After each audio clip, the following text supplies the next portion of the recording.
Welcome. I'm E.G. Marshall. Welcome to the sound of suspense. The fear you can hear.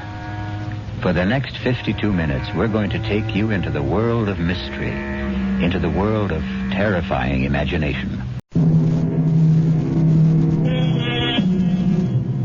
And now, here's Act One of The Old Ones Are Hard to Kill. It begins with a stethoscope, a blood pressure reading, an electrocardiogram, and an altogether satisfying report on the health of Mrs. Ada Canby. Well, can't see a thing to complain about, Ada. That little congestion you had last time is all cleared up. All in all, I'd say you're doing fine. For a woman my age, you mean? The older the chicken, the tougher it is to kill. That's what my grandmother used to tell me, and she lived to be 98. Speaking of relatives, you see much of Walter? My grandson? Oh, the usual once-a-year visit. And he always comes up with the same complaint. What's that? That I shouldn't be living all alone. That big house of yours must get pretty lonely sometimes. Well, the truth is, Dr. George, I'm not alone there. You're not? I decided to take in a boarder last month. Really? I haven't written Walter about it. I'm sure he'd object to my taking in a stranger, but there's really nothing wrong with Mr. Paulson, except his health, maybe. His health? What's wrong with him? Oh, the poor man's had a terrible cold for the past 2 weeks. Won't let me do a thing for him, though. Well, where did you meet this Mr. Paulson? He answered the ad I ran. He's just back from South America. Been living in Brazil for years. He's a very nice gentleman, really. He keeps himself and tends his birds. He has the loveliest blue parakeets. You can hear them chirping all over the house. Oh, it's the friendliest sound. Well, I don't see anything wrong with what you're doing, Ada. Just make sure you don't go and catch the man's cold. There's not much chance of that. The poor man hardly ever leaves his room. Well, how much do I owe you? I'll send you the bill. I'm sure you'll forget all about it. Promise me you'll send it.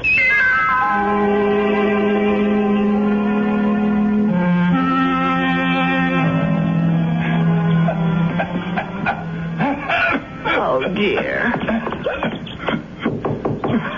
Mr. Paulson? Are you all right? Yes, Mrs. Canby. I'm all right. That cough sounds worse than ever to me. Why don't you let me fix you a little hot milk and honey? No, thank you, Mrs. Canby. Thanks very much. I'm going to try to get some sleep. Well, all right, if you say so. I guess it's time I was in bed myself.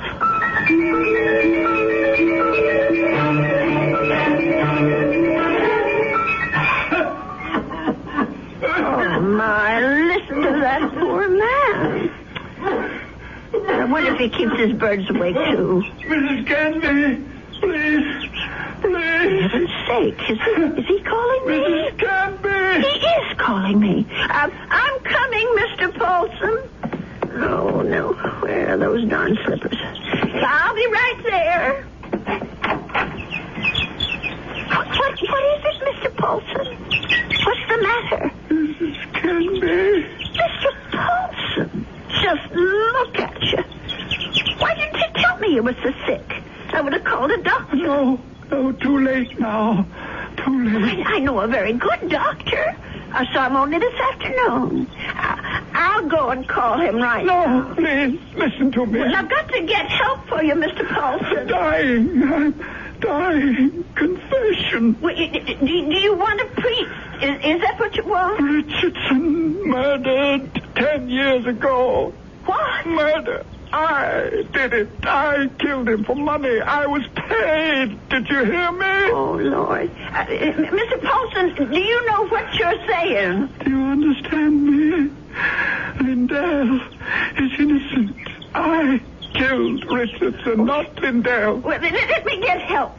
You can tell them yourself, Mr. Paulson, and the police and the doctor. You tell them, please. Tell them to free Lindell. He's innocent. Tell them I'm the one who killed Richardson 10 years ago. Oh, I don't know anything about such things, and I don't want to. I did it. I killed Richardson. I did it. I don't want to hear it.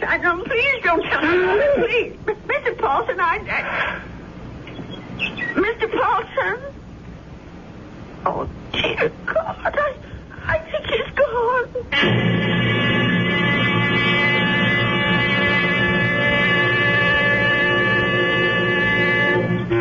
Listen to those poor little birdies. I suppose they miss poor Mr. Paulson. I'll lay them in his room. Well, let's see about this letter now. Dear Walter, I hope you don't mind my turning to you for advice, but I really don't know what to do. It's been 3 days since my boarder, Mr. Paulson, passed away, and I still haven't told the police what the man said to me. I just can't bring myself to get mixed up in anything like this. Dear, what's the use of writing Walter? He'll probably think I've dreamed it all up. No, I'll just forget it. Only how do you forget such a thing? Those names, I keep hearing them. Richardson, Lindell. Lindell is innocent. Oh, dear God, what if it's all true? If Mr. Paulson actually murdered this Richardson and Lindell is innocent?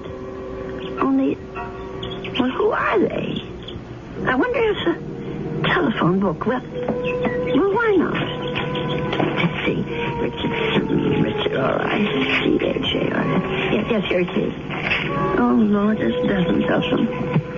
Well, I'll try Lindell. That wouldn't be as common, I don't suppose. Yes, here it is. There's only about half a dozen, then. C-L-D-L-L. Oh, my heavens. Lindell and Richardson. Both names together. Lindell and Richardson Investments. 9 Concourse 4153132. I wonder if... Well, maybe it's the only way to be sure.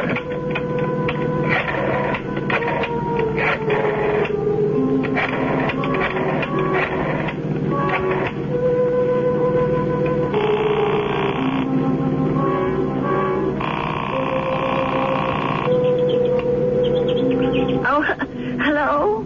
May I speak to Mr. Lindell? He isn't? Well, then what about Mr. Richardson? Oh, I see. Well, is there someone there I can speak to?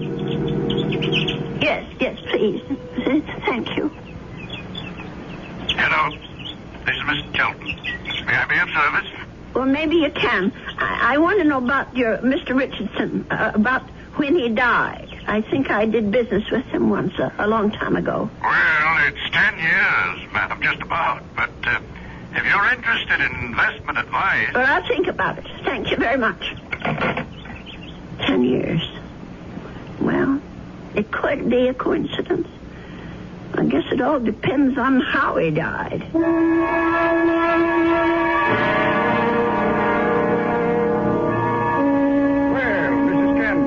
Come in. Have a seat. Thank you. Well, now, how can we be of help to you? Well, I didn't come here to get help, Mr. Shelton. I came to help you, as a matter of fact. Or rather, somebody you know. Who would that be? Mr. John Lindell, the man who was supposed to have murdered Mr. Richardson.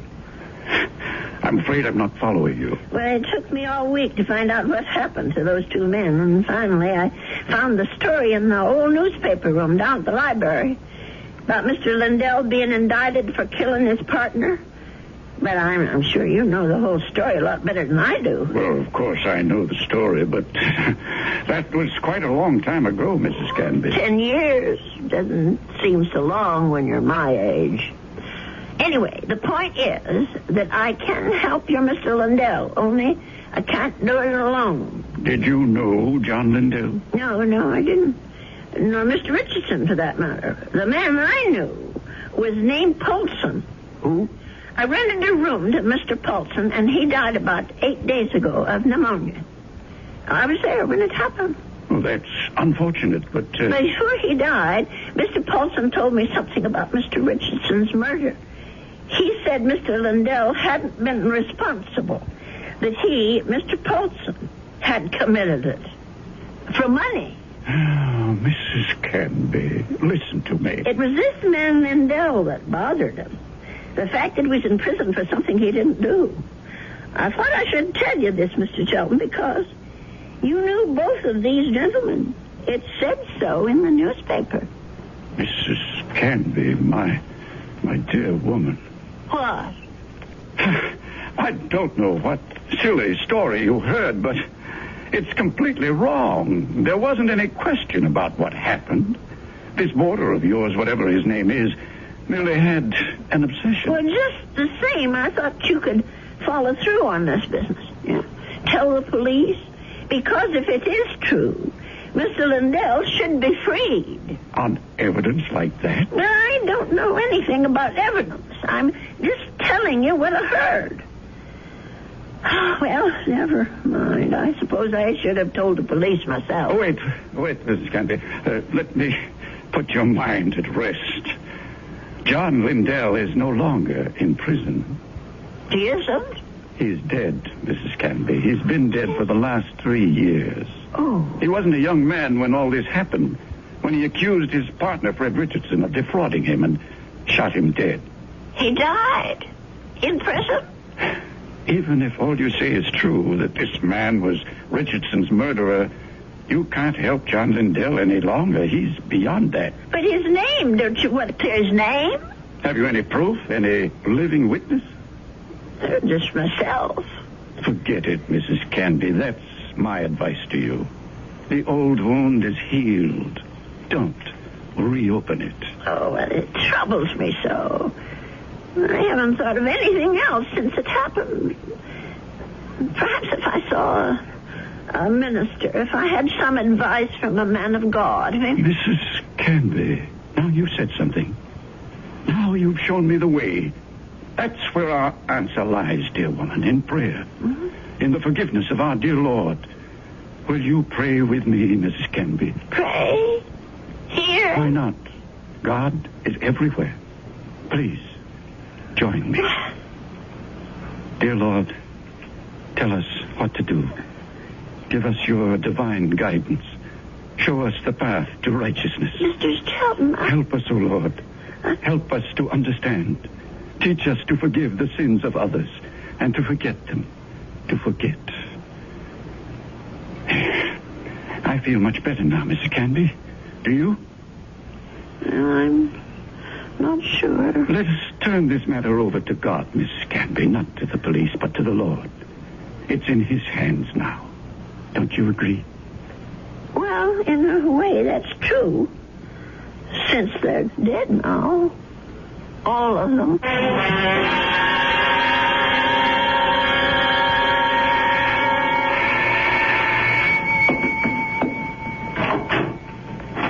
Yes? Mrs. Canby? Yes? My name's Stuart Winfield, Mrs. Canby. I understand you have a room for rent? Yes, I do. Well, I'm new in town. I just arrived from Philadelphia. I've been staying at a hotel, but I'd like something homier. Well, the room I have is $35 a week. I can't offer you any meals, but you can use the kitchen all you want. Well, that sounds good to me. Would you like to see the room? Yes, ma'am, I sure would. Well, come on in then. Thank you. By the way, how did you know I had a room for rent? I was going to place an ad this weekend. Oh, I guess someone at the hotel mentioned it. I forget just who. Say, this is a real fine old house, Mrs. Canby. Mm-hmm. I can see that I'm going to like this place. Just fine.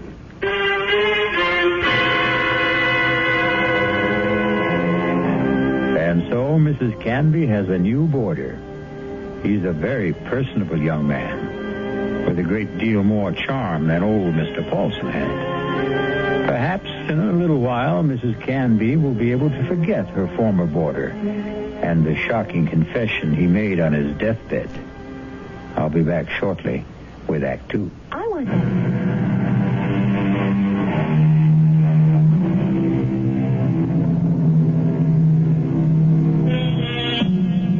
Stu Winfield took no time at all to make himself at home in Ada Canby's big old house.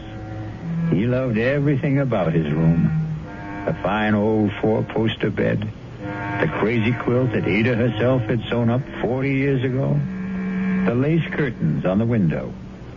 He even loved Mr. Paulson's blue parakeets. But what he really seemed to like best was Mrs. Canby herself. Just take me 2 minutes to get these clean sheets on the bed, Mr. Here, let me give you a hand. No, I can manage. I've been making this bed for almost 50 years. 50? You've lived in this house that long? Moved in here when I got married back in 1919. My husband David bought it for us. Our only son Ralph was born in it. And you've lost them both? Yes, they're both dead, but I haven't lost them. Oh, yes, I understand, Mrs. Canby. I guess I feel that way about my mom. Your mother's dead? Yes, she died when I was 2. Oh. Listen, Mr. Winfield, are you sure you want these birds in your room? I could take them to the parlor if you want. No, I think they're great. I think everything's great about this house.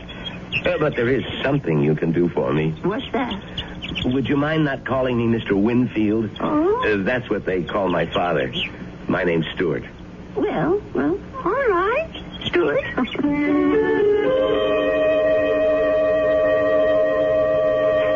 Dear Walter, I think it's about time I told you that I have a boarder in the house. Mr. Winfield is the nicest young man you could want to meet.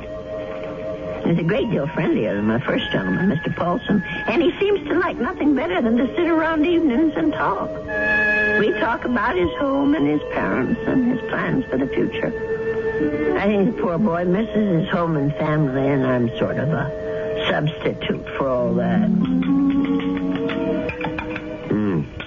You know, it isn't really fair, Mrs. Canby. You said I had kitchen privileges, but that doesn't mean you have to cook for me. Well, it's a pleasure, Stuart. I haven't had anyone to cook for in years. You're kidding. You mean to say you cook this good without practice? Oh, you're just being nice. I'm sure that stew is just plain ordinary. It's terrific, no kidding. It tastes like, well, it tastes like home, if you know what I mean. It depends on whose home you mean. Well, my mom cooks stews like this. That's what I meant. Your mom? What? But she died when you were only 2. Oh, well, I guess I didn't mean my mom exactly. I was thinking of my Aunt Martha. I mean, she's the one who sort of took over the cooking and stuff after my mother died. And my father's sister, you know? I see. Well, that was lucky that you had someone to take her place. Yeah, that's right. Excuse me. My, Stuart, you're not coming down with anything, are you? No, I'm fine. Just a little case of the sniffles. Listen, if your room isn't warm enough, I have an extra book. No, the room's just fine. Don't worry about it. Oh, you be sure now. I know I felt a little guilty about poor Mr. Paulson when he got sick. Maybe I didn't take good enough care of him. Paulson? Mm-hmm. Was that your former boarder, the bird lover? Yes, that was his name, the poor man. Tell me about him. Well, I don't really know that much about him. He lived here less than 2 months. Well, what sort of a guy was he? Well, very quiet. He kept to himself. Did you say he was from South America? I don't remember if I did or not. Well, you must have said it. Yes, of course. He was American, but he'd been living in Brazil. I don't know why exactly. Although, come to think of it, maybe I do. What do you mean? Well, it just occurred to me that Brazil might be just the place for someone who came into a lot of money and wanted to leave the country. I don't understand. Oh, I really think you are getting a cold, Stuart. I'm getting that blanket out this minute. Now, wait, Mrs. Canby. I'd rather hear about... Never mind. I don't want to take any chances. I'll be right back. Yes, Mrs. Canby. Don't take any chances.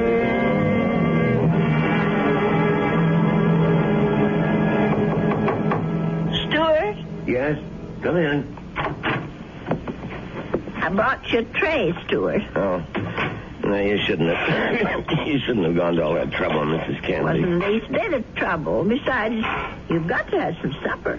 Feed a cold and starve a fever. That's what I mean, I was going to come out to the kitchen and get myself a sandwich or something. You didn't have to bring it to me. Oh, look at that.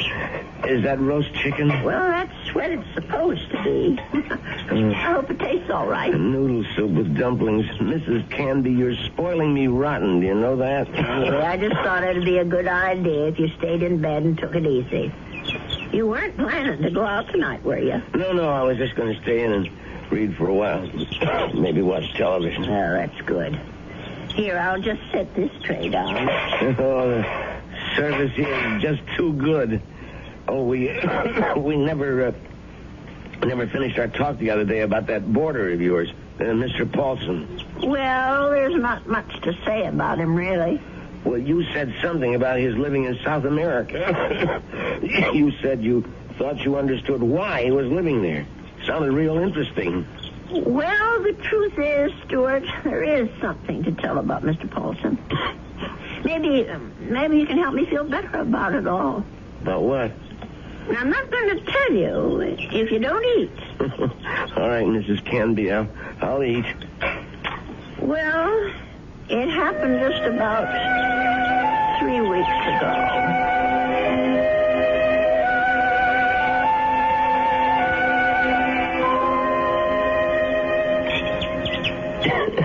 You know something, Mrs. Candy? That's about the best roast chicken I've had in years. I'm sure I spoiled your appetite with all my chatter. No, that was a really interesting story. But what do you think of it all, Stuart? No, the killer is the man who hired Mr. Paulson. Don't you see? Is it right that he should get away with it? No, wait a minute. You're jumping to conclusions. No, I'm not. Mr. Paulson told me that he was hired to do this thing. Well, maybe he was hired by Lindell. Maybe Lindell hired him, and then Paulson got cold feet, and Lindell did the shooting himself. No, I'm sure that isn't true. You see, I read the newspaper article all about it. Well, you really were thorough about this, weren't you, Mrs. Candy? You poor man. That cold's gone to your chest now, hasn't it? No, I'm all right. Stop worrying about me. Let's talk about this other problem of yours. Well, maybe I'm making it more of a problem than it should be. Maybe if I just told the police everything, I could forget it once and for all. No, I really couldn't advise that, Mrs. Candy. Well, it said in the newspaper story that the two men were partners in that investment firm. Mr. Lindell thought that his partner Richardson was cheating, taking money out of the firm, and that's why he's supposed to have shot him. Wasn't there a witness to the shooting? Why, yes, I think there was. Come to think of it, it was Mr. Shelton. That's right. Well, doesn't that wrap it up for you? Well, it would if it wasn't for Mr. Paulson. Listen, Mrs. Candy, you know how much I like you. Why, in just a few days, you're more like family to me than my Aunt Martha ever was. Well, it's nice of you to say, Stuart. And that's why I want you to listen to me about this. That's why I want you to forget about this whole foolish thing. And listen to you. You sound awful, Stuart. Just terrible. No, I'm all right. No, you're not all right. I'm going to get you some cough medicine right this minute. Hello?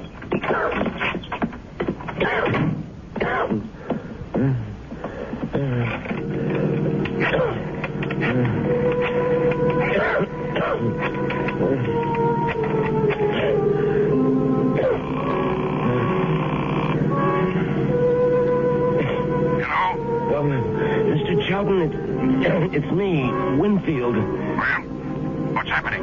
I think I better stick around for a few more days, Mr. Chelton. The old lady's beginning to get fidgety, if you know what I mean.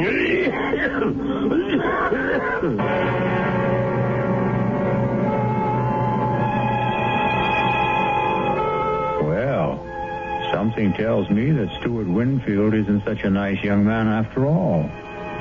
Could it be that he wasn't telling Mrs. Canby the truth about his dear mother and his Aunt Martha? Could he have not told her the truth about his plans for the future?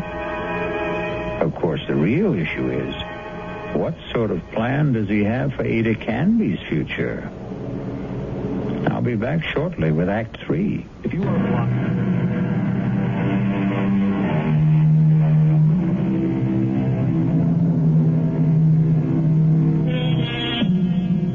Poor Mrs. Canby. She isn't sleeping well tonight. But of course, Mrs. Canby has good reasons for insomnia. Her thoughts are whirling. Her boarder steward was right. She doesn't want the bother of going to the police. And she firmly believes in the old adage, if you don't trouble trouble, trouble won't trouble you. But still... Oh, my. I'm just never going to get to sleep tonight. Poor Stuart. He's still coughing. I'm sure that room is just too drafty. I never should have let any boarders in until I got the windows fixed. Oh, dear. That poor boy. I'll never forget the terrible night Mr. Paulson was coughing so badly. Huh? And the way he looked, all gray and shrunken. If only I knew he was so sick. No. If only he'd never even come to this house. Mrs. Canby, I killed Richardson. I did it. Do I ever forget the sound of that man's voice? Lindell is innocent. Lindell is innocent. That poor man. All the years he spent in jail for something he didn't do. Let sleeping dogs lie, Mrs. Canby. My Aunt Martha always said, let sleeping dogs lie. Oh, if only I could get some sleep. Let us turn this matter over to God, Mrs. Canby. Not to the police. Not to the police. Not to the police. What a strange man he is, Mr. Shelton. The way he talked about God, praying at his desk. Of course, God is everywhere, but his desk. I killed Richardson. I murdered him for money. I was paid. Paid? Someone had to pay him. Mr. Paulson wasn't the only guilty one. Someone else was, too. Forgive. Oh, dear Lord. Mr. Shelton. What did that newspaper article say? The chief witness against Mr. Lindell was Arnold Shelton. But how could he be a witness to something that never happened? How could he be? I'll have to tell someone. I'll have to talk to someone. Yes, I'll tell Stuart about it. In the morning.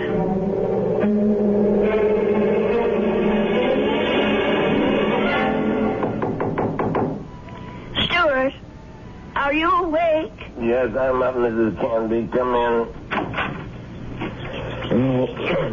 Oh, no.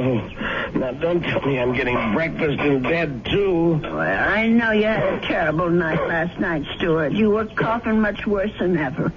I guess that medicine wasn't very good. Sorry I kept you awake, Mrs. Canby. No, that wasn't your fault. No. Something else kept me up. What was that? Oh, my mind, I guess. Maybe I should say my conscience. Oh, that sounds serious. But it is something serious, Stuart. Well, I might have let a man get away with murder. No, it's even worse than that. He did something worse than murder. You're talking about Paulson again. No, I'm talking about the man who hired Mr. Paulson. He didn't just have that man Richardson shot. He let an innocent person go to jail and die there. Now, that's like committing 2 murders, if you ask me. I have to tell you something that occurred to me last night. Sure, go ahead. Well, it's about Mr. Shelton. Mr. Arnold Shelton.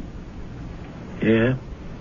Go on. I'm listening. Stuart, I wonder if maybe the reason Mr. Shelton was so upset with me, the reason he didn't want me to go to the police, was because he was afraid.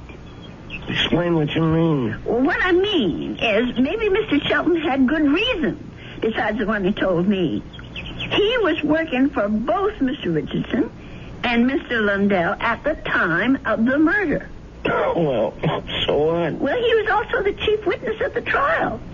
A witness for the prosecution. But he saw the shooting, didn't he? But that's just the point. He saw Mr. Lundell shoot Mr. Richardson. Well, that's not what you told me last time.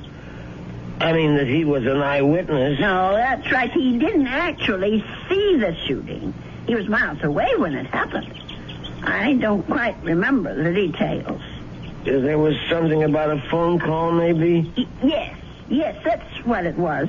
He claimed that Mr. Richardson was talking to him on the phone when Mr. Lundell showed up at his apartment. He said that Richardson cried out something about Lundell having a gun. And then he heard the shot. But how could that have happened if the gun was fired by Mr. Paulson? If, Mrs. Canby, that's the big little word, isn't it? If. But don't you see what I'm saying, Stuart? Arnold Sheldon had the most to gain. Gain? From what? From both these men leaving the firm. That'll leave the whole thing to him. All those customers, all the investments he handles, all the commissions, or whatever they call it. Are you accusing this guy Shelton of being the killer? Yes. It's the only answer, Stuart. Well, look, if that was the case, the police would have figured it out. But they didn't. There was nothing in the stories I read that pointed any suspicion at Mr. Shelton. I don't suppose it even occurred to them. And now, the company is all his. You don't call that evidence, do you? Well, then why didn't he let me go to the police? Why did he try so hard to talk me out of it?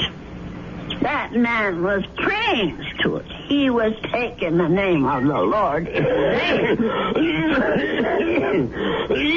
Oh, I'm sorry, Stuart. I'm so sorry. I won't bother you anymore. I know what I have to do anyway. Mrs. Candy. I won't be gone long, Stuart. No, wait. But the minute I get back, I'm going to call Dr. George and ask him to come over. You're sick. Never mind the doctor. You're calling the police. No, I won't call them. You're right. I don't want them tracking mud in my parlor. I'm going down to the station house and talk to them. I'll get dressed now and go straight there. Please think about what you're doing. I'll tell them what I know, and they can do the rest. Now, you try to eat something, Stuart. Please. Mrs. Candy.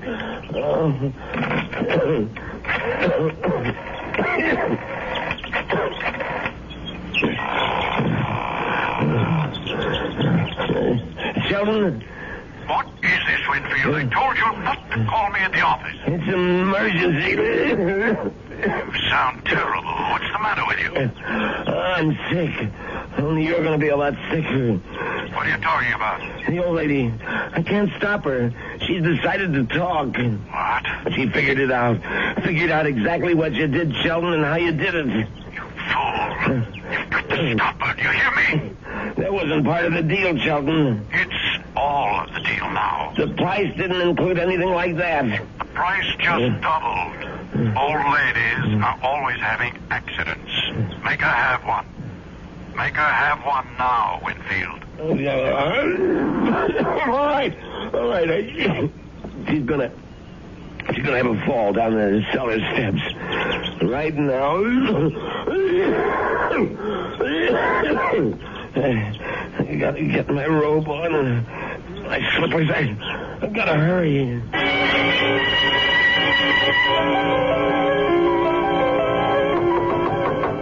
Stuart? Is that you? Open up, Mrs. Canby. Stuart Winfield, what are you doing out of bed? Now, you go right back there this second. I I gotta talk to you, Mrs. Canby, before you go to the police. Just listen to you. You're all winded. You can hardly talk, Stuart. Now go back to bed before you catch pneumonia, too. Now, don't go, Mrs. Canby. It would be better if you never went to the police. Better for you. Better for me. For you? I don't understand. Well, then I wouldn't have to hurt you, Mrs. Canby. That's what I mean. I wouldn't have to do anything bad to you. Stuart, what in the world are you talking about? Come on, old lady. Stuart! You're smart, all right. You really think things through. So now think a little harder. You knew? Stuart, you knew about Mr. Paul? That's right.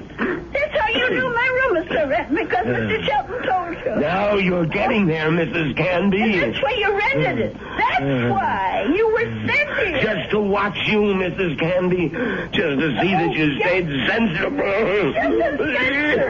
Mr. Shelton did. I was hoping you'd never change your mind about calling the police. I didn't want this part of it. This isn't the part I like. Let me go, Stuart. Just relax, Mrs. Canby. Just take it easy. Please, Why, you're as light as a feather, Mrs. Canby. Just like my Aunt Martha would have been if I had an Aunt Martha. Please, let me down. Please. We've got a date now, Mrs. Canby. Let me go. Let me go. Don't put up such a fight, Mrs. Canby. I'm sick, remember? Just shut your eyes. Please, shut your eyes and don't look down. Oh, God. Stuart, those stairs. Shut your eyes, old lady. They'll all be over.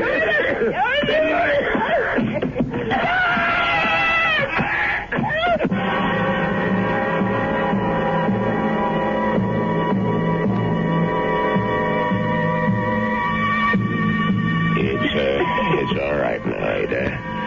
Just be glad that it wasn't you at the bottom of those stairs. Will he be all right, Dr. George? Now, what do you want to worry about that man for? Truth is, his injuries don't amount to very much. A couple of broken ribs seem to be the worst of it.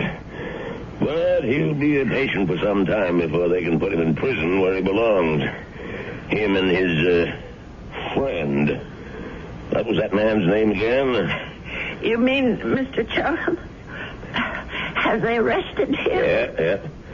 That's what the police detective said. I don't understand. Stuart's injuries aren't serious. It's not the fall that made Winfield so sick. His case was diagnosed as simple pneumonia at first. And then I remembered about your first boarder. Nelson, was it? No, Folsom. Yes, Folsom. But he had pneumonia, too. He died of it. Oh, is pneumonia contagious? Yes, it is, but this disease was even more contagious. It's a pneumonia caused by a disease called psittacosis, better known as parrot fever. You get it from sick birds, like the parakeets in your spare room. Oh, no. Mr. Paulson's bird. Sorry, Ada, but they had to be taken out and destroyed. Oh, what a shame. There's one reason I feel sorry for them. They saved your life. Made Mr. Winfield too weak even to throw a little old lady down a flight of steps. Those poor little creatures. Yeah, but you can be grateful they didn't make you sick, too. Parrot fever is so contagious that no more than one person in 1,000 could be exposed to it and escape infection. It was pretty darn close to a miracle, Ada. They're hard to kill, Doctor. Remember? The old ones are hard to kill.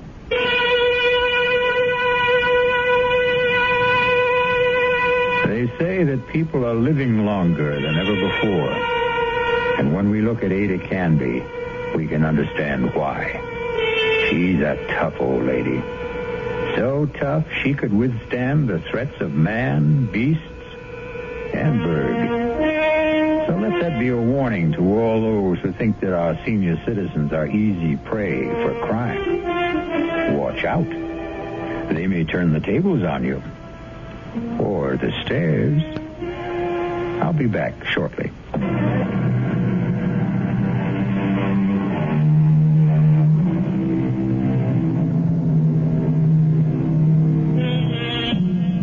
We have one final comment for you on behalf of Ada Canby and old people everywhere.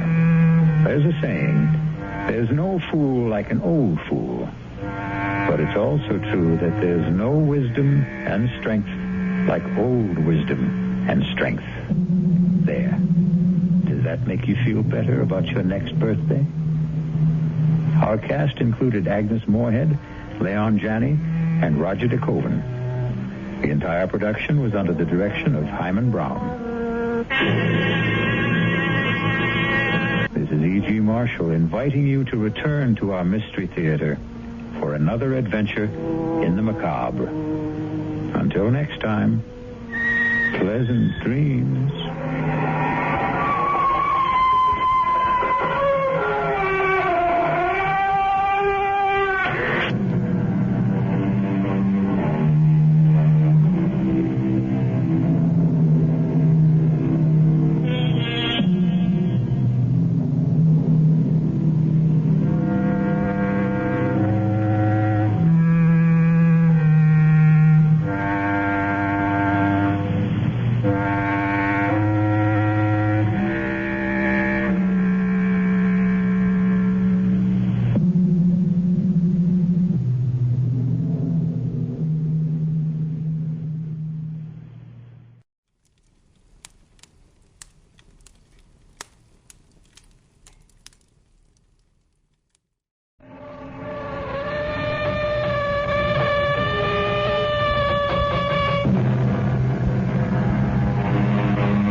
Come in. Welcome. I'm E.G. Marshall. Welcome to the sound of suspense, the fear you can hear. For the next 52 minutes, we're going to take you into the world of mystery, into the world of terrifying imagination. The story you are going to hear concerns a question which has been asked since the first men on Earth were born and died. Is there a life after death? Is there a way to return from the grave? And if there is, can we come back in the body of a living creature?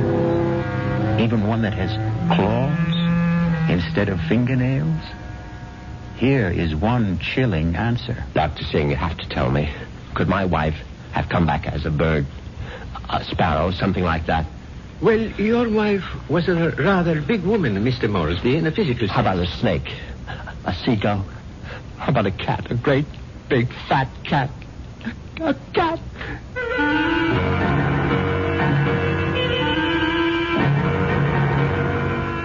Our mystery drama, The Return of the Moresbys, was written especially for the Radio Mystery Theater by Henry Slesar and stars Patrick O'Neill. I'll be back shortly with Act One.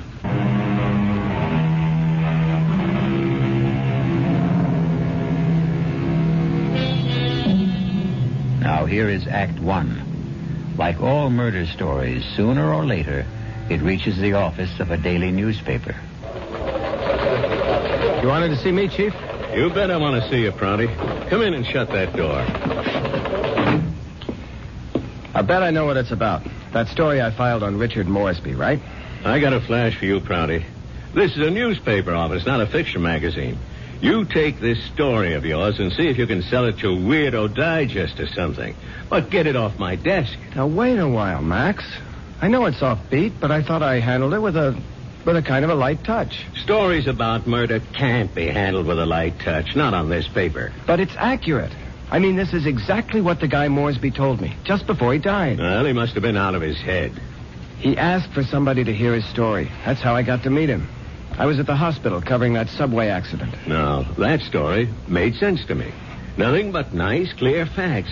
But this nonsense... Please, let me tell you about this guy. Maybe you'll change your mind. All right, what about him? Well, for one thing, he was a real distinguished-looking guy. The only thing peculiar about him was his eyes. His eyes? Yeah. They were the palest blue eyes I ever saw on a man. They weren't really blue at all. They're like silver. Big deal. So he had silver eyes. And when he started to tell me about himself, well, I just had to hear the whole story, Chief. Yes, I was born in London, but my family moved to the States when I was young. They didn't improve much on the climate when they did. We lived in Vermont. I don't think I was ever warm enough until the age of 24 when I moved to Southern California. I lived on beaches. A superb swimmer, a superior surfboarder, and a terrible bum.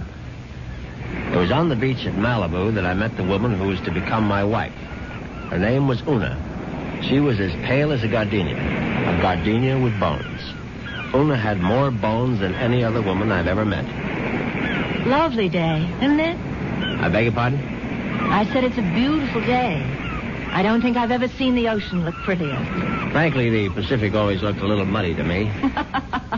I wonder if that's what Balboa said when he first saw it. Well, he probably said, what a great place for surfing. Ah, I see you have a surfboard. Yes, as a matter of fact, I think I see a wave that I like. Will you excuse me? Oh, I wish I had the nerve to try it. Yeah, you really should. Well, bye now. Maybe I'll ask my chauffeur to teach me. I'm sorry. What did you say? Charles, my chauffeur. He's very good at sports. Come to think of it, that wave doesn't look so good after all.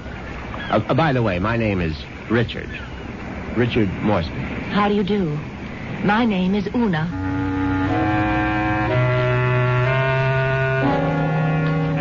Una Vandermeyer. That was her name. As soon as I realized that she was from the Vandermeyer family, she didn't seem half as bony as she did before. In fact, not only did I become accustomed to Una's appearance, I was even able to tolerate her inane conversation. Can't you just feel the mystery of the stars, Richard? Sometimes I feel their vibrations as if they're trying to communicate with me. Do you ever feel that? Well, sometimes, I suppose. I really think we must be one with the universe, don't you? I really believe there's just one great universal soul, and we're all part of it. Don't you think so, too? Yes, of course. Right on, as they say.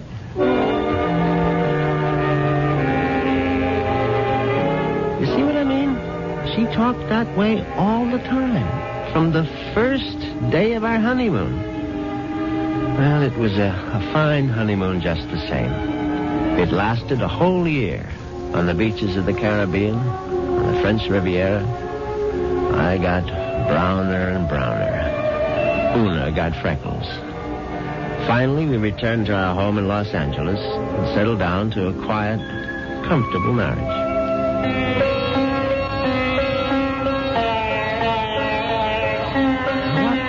Earth is that you're playing? It's sitar music, darling. Oh, it's just so spiritual. What made you buy the record? No, Dr. Singh recommended it. Who? Dr. Singh, at the Temple of Metapsychosis, you know. The Temple of what? Metapsychosis. I told you about joining the temple last week. Oh, Richard, sometimes I think you don't listen to me. Now, as you may know, Southern California abounds in quasi-religious organizations. And she'd gone through a number of them without discovering the universal soul at any of their altars. Darling, please come to one of Dr. Singh's lectures. He's such a magnificent speaker. He emits such vibrations.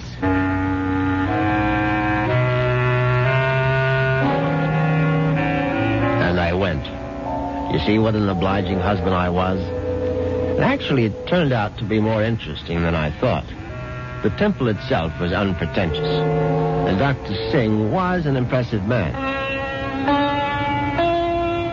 And when he spoke, I realized why his message had such appeal for Una, because he preached a doctrine that combined eternal life with a love of small animals.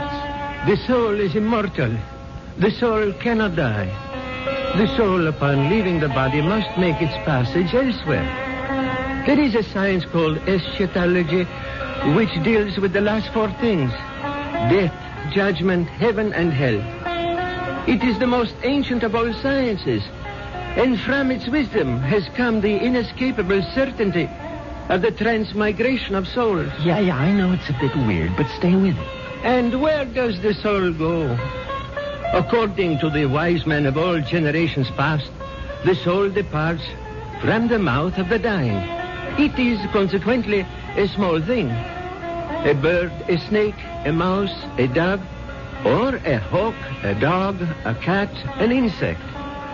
For these small creations of God are empty vessels placed upon earth for only one purpose: to house the departing souls of humanity, so that they need not wander forever in a trackless eternity. Yeah, it's pure rot, of course.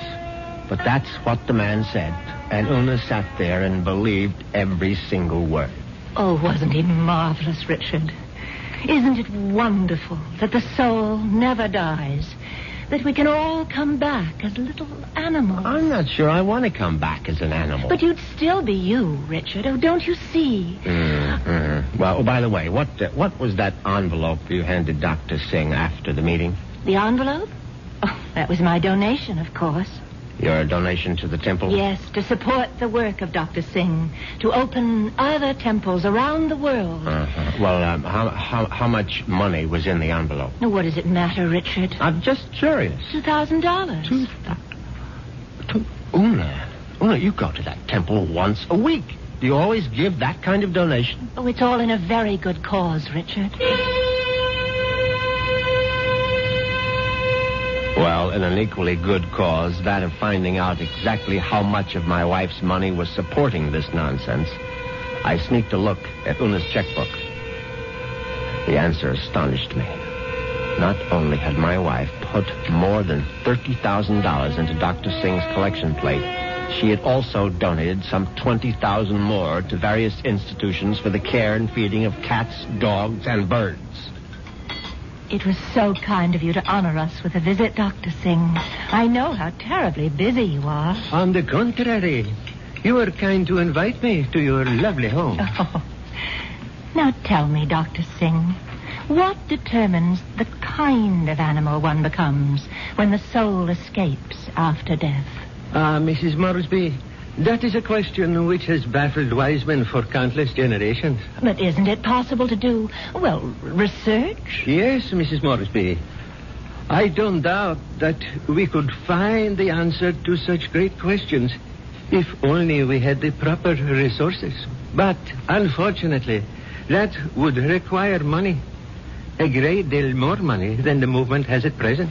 Well, it seems to me you don't do badly.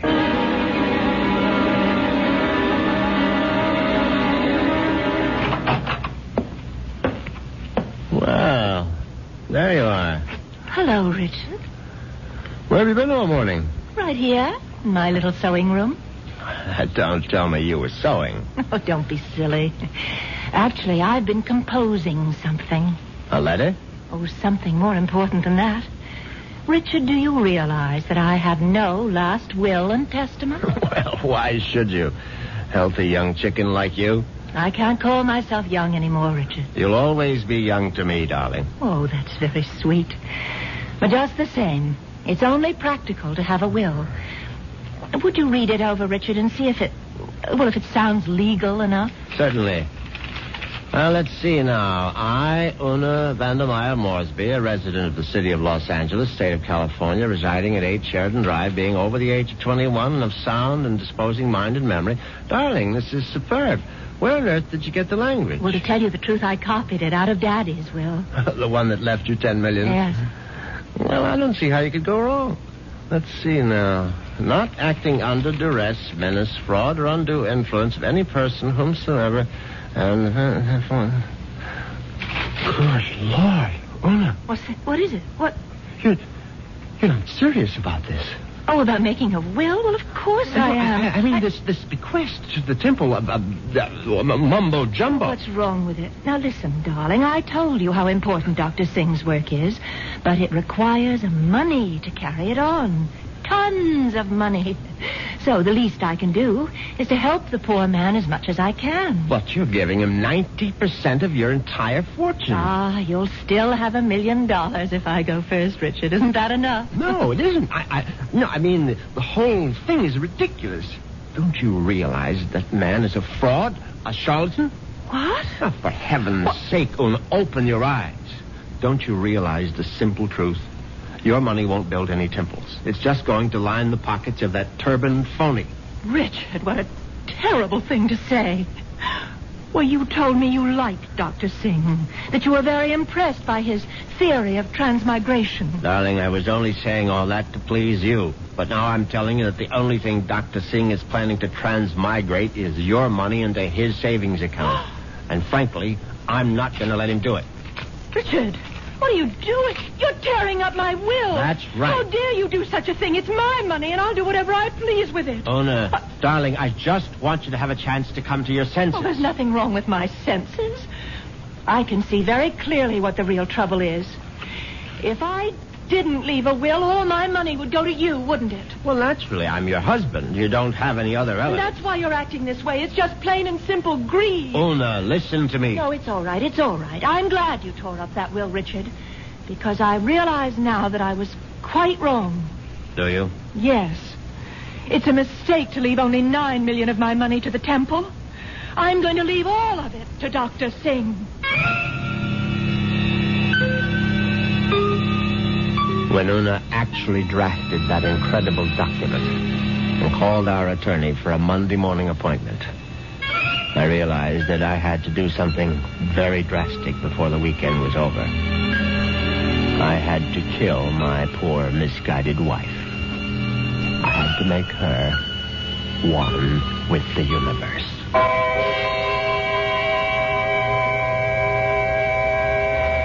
It's obvious that Mr. Moresby is going to be a very reluctant murderer.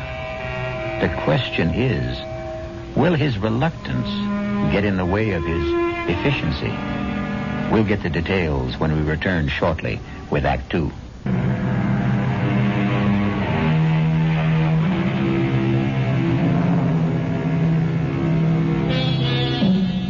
Now let's return to Richard Moresby.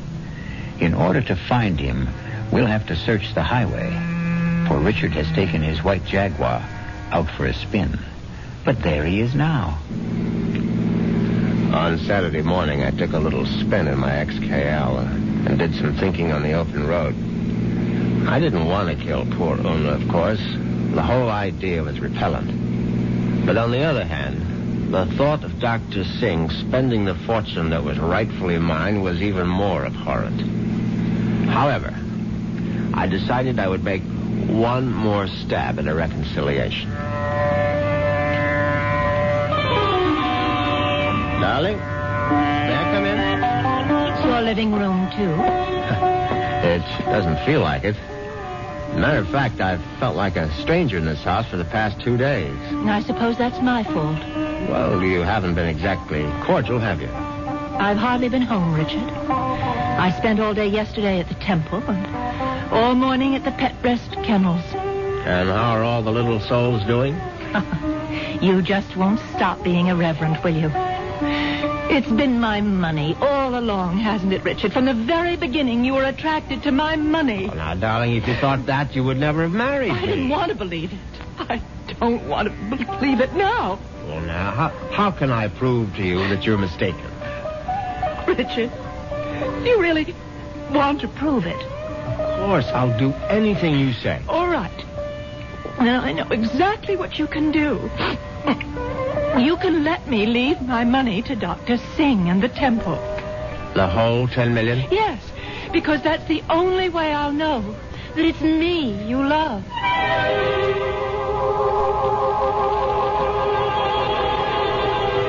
Well, you can't say I didn't try. But Una's decision now left me with absolutely no alternative. I was still deeply unhappy about the necessity of taking her life.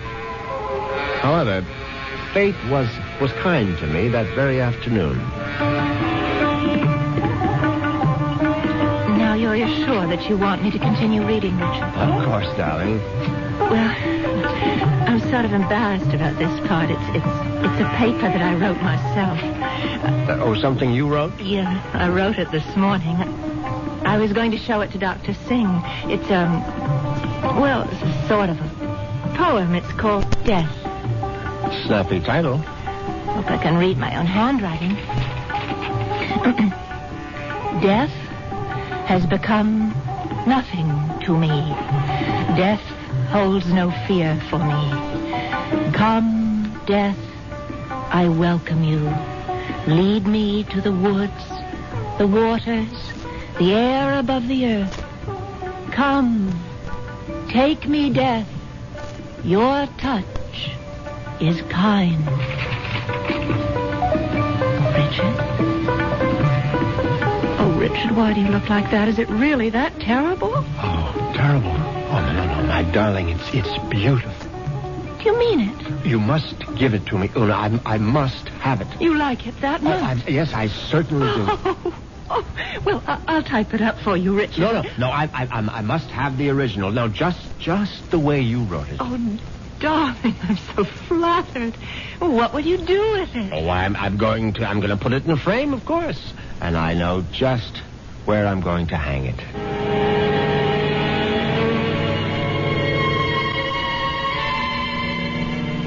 Yes, I could hardly believe my ears. Una had written her own suicide note in her own handwriting. It was truly karma at work.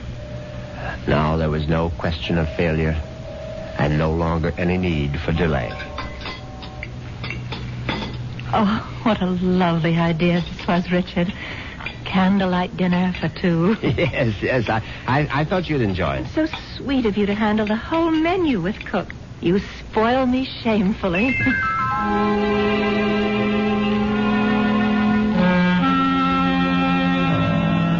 And that night, I spoiled her just a bit more by bringing hot cocoa to her in bed.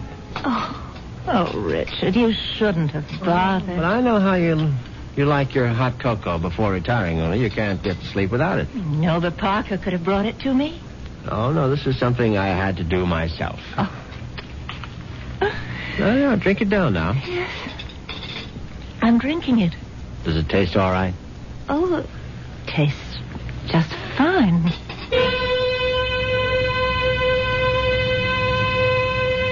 Now, that was very good news, because I'd prepared the hot cocoa myself, and I had no idea whether 25 melted sleeping pills would seriously affect the flavor. Finally, Una was all tucked in for the night. I went into my study, picked up the poem she had written for Doc to sing, and brought it to the bedroom. I placed it carefully on the night table beside her. Then I bent over my sleeping darling to see if she was getting along all right. She was very, very quiet. And then a dreadful thing happened. Una opened her eyes. Richard. Oh, Richard. Hush, darling. Now go back to sleep. Richard, I'm sick. No, my love. No, you're only sleepy. Cocoa tasted so strange. I didn't want to upset you, Richard, but I'm sick. No, you'll feel much better in the morning, Una. I promise you. Tomorrow morning, you'll be one with the universe. Richard, that paper. What paper, darling? Is my poem. My poem for Dr. Singh. What's it doing there? I was just reading it over, darling, that's all. And bottle of my sleeping pills. Oh, it's empty. The bottle is empty. Oh, Richard. What have you done? Nothing, darling, nothing. Now, just go to sleep. Cocoa. You put sleeping pills in it. All of them. Don't try to get up, Una, please. Now, don't. Trying to kill me. You're trying to murder Now, for heaven's sake, Una, now stop saying things like that. Do you want the servants to hear? Help somebody. Help. Now, come on, lie down. Lie down, Una, for heaven's sake. Come on, now, lie down. Lie down. There. That's better. You won't get away with it. You won't get away with it, Richard. I promise you. Anything you say, darling. I'll come back, Richard. You know I'll be back. Yes, of course. Just welcome death, Una. The way you wrote in your little poem. I'll be back. I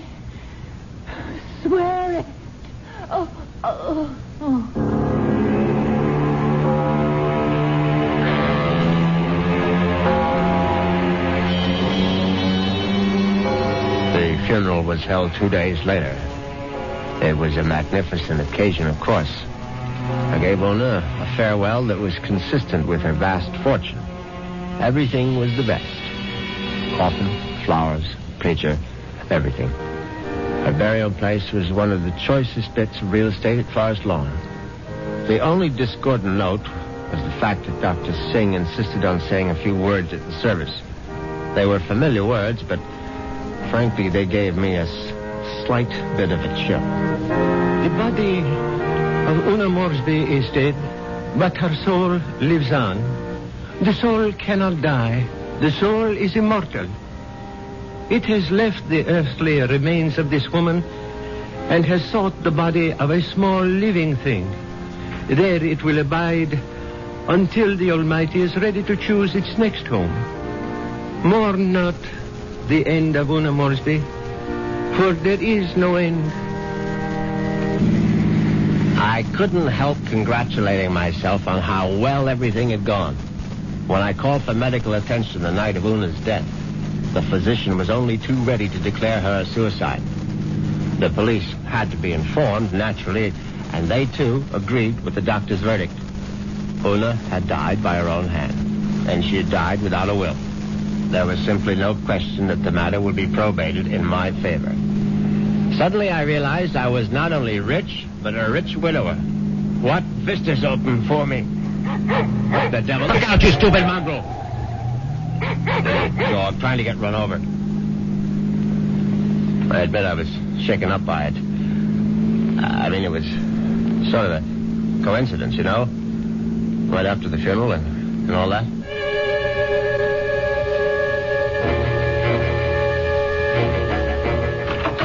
I was very glad to be home again, you can be sure. Excuse me, Mr. Moresby. Yes, Parker? Cook is worried about the raccoon, sir. The what? There's been a raccoon at the kitchen door all morning, and Cook is badly alarmed, I'm afraid. I've tried to scare it away, but it keeps returning. A raccoon, for heaven's sake? Why don't you just shoot it and make a coat out of it? I was wondering if you wished me to call the game warden, sir. Please, Parker, do whatever you please about it. I'm going to take a nap. Yes, sir. Very good, sir.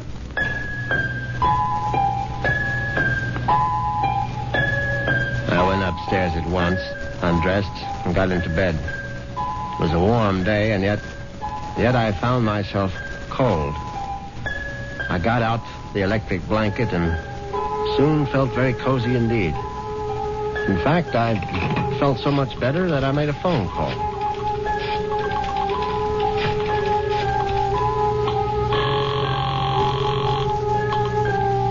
Hello. May I speak to Rachel? Thank you very much. Hello, Rachel? Yeah, who's this? Rachel, you probably don't even know my name, but it's Moresby, Richard Moresby. Who? You met me at the club numerous times. I'm the rather distinguished-looking gentleman who sits at the table on the far right corner. Oh, yeah, well, that's not my station. Yeah, I know it isn't, and I've always regretted it. Frankly, I would have enjoyed my lunches at the club even more if you had served them. Listen, I'm pretty busy right now. Well, what I wanted to find out was if you're busy this evening.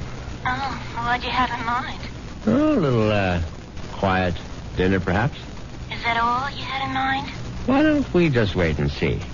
I can pick you up outside the club whenever you're free. Yeah, how I know it's you. I mean, I'm still not sure which gentleman you are. I'll be sitting in an XKL Jaguar. Do you think you'll recognize it? A Jag? I get off at 6:30. See you then.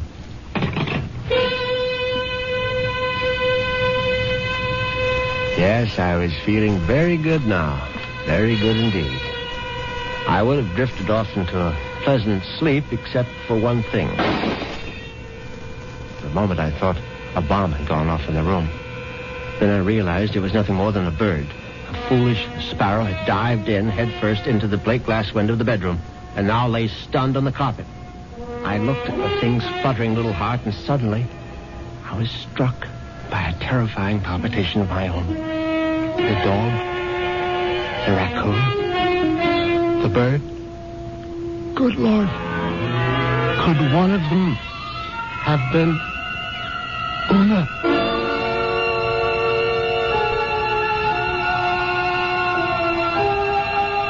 Has Una Moresby returned from the grave? Nonsense. Such things don't really happen. But perhaps we should reserve judgment until I return shortly with Act 3.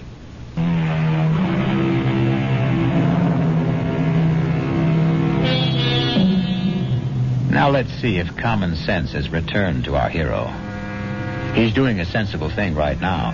He's taking a good, refreshing shower.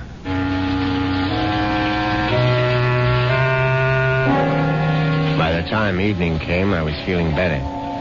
All my peculiar notions about Una's animal reincarnation seemed ludicrous as I stood in front of the shaving mirror. I thought about the delicious young woman that was waiting for me at the club. I'd admired Rachel's way with a tray for months, but ever faithful to my wife, I hadn't done more than gaze from afar. But now, things were going to be different. Yes, who is it? It's Parker, sir. Yes, come in, Parker. It's all right. Excuse me, sir. A bit of emergency in the kitchen. Well, what is it? A snake, sir. A what? Cook insists that there's a snake curled up in the telephone wire. Oh, that's ridiculous, Parker. Cook says it's there, Mr. Moresby. They do get into the house sometimes. Well, tell Cook she's seeing things. Tell her to stop nipping at the cooking sherry, and she'll soon stop seeing snakes. Yes, sir. What was that? I would guess it was Cook, sir. Oh, for heaven's sake, go down and see to it, Parker. I'll try, sir. But I'm not very good with snakes, sir. Well, what do you think I am, an expert?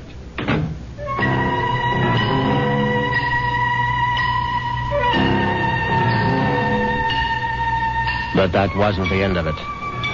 10 minutes later, Parker was back upstairs saying that the snake had left the kitchen and run into the living room. No, I suppose snakes don't run, they slither. It slithered into the living room and was now embracing still another telephone wire, obviously mistaking it for a long-lost love. But then, another unsettling thought came into my mind. What if the snake... No, that was ridiculous. Hello? Hi.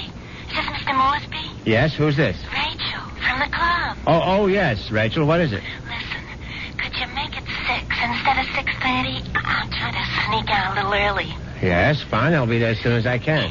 In the Jaguar, right? Yes, in the Jaguar. Listen, the reason I want to leave earlier is because my husband always picks me up at 6:30. What was that? So I asked one of the girls I work with to tell him I got another job someplace. He won't care. He likes me to earn extra money. Yes, I see. So, just to make the story look good, I guess you'll have to lend me a few dollars after our date. Yes, of course. And listen, I really do remember you, sugar. You're the handsome one with a cute bald head. See you soon.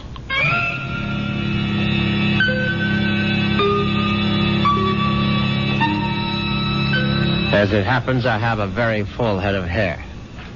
But distressing as Rachel's telephone call was, an even more disturbing thought intruded. The snake was in the telephone wire.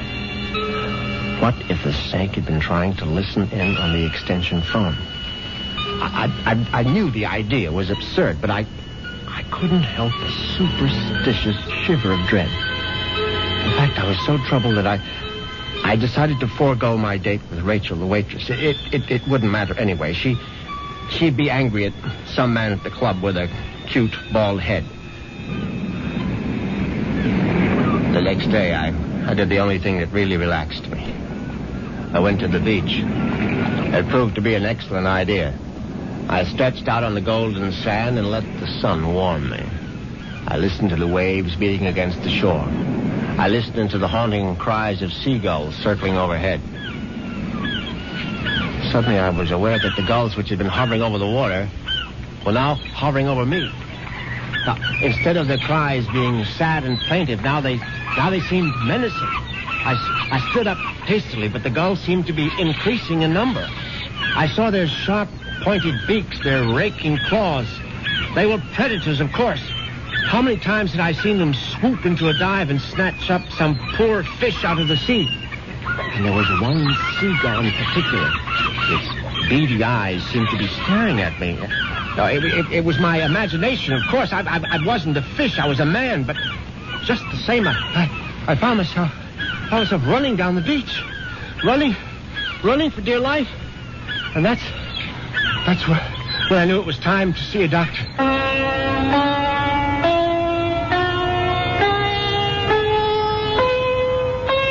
Yes, Mr. Moresby. I'm very pleased that you honored the temple with your presence.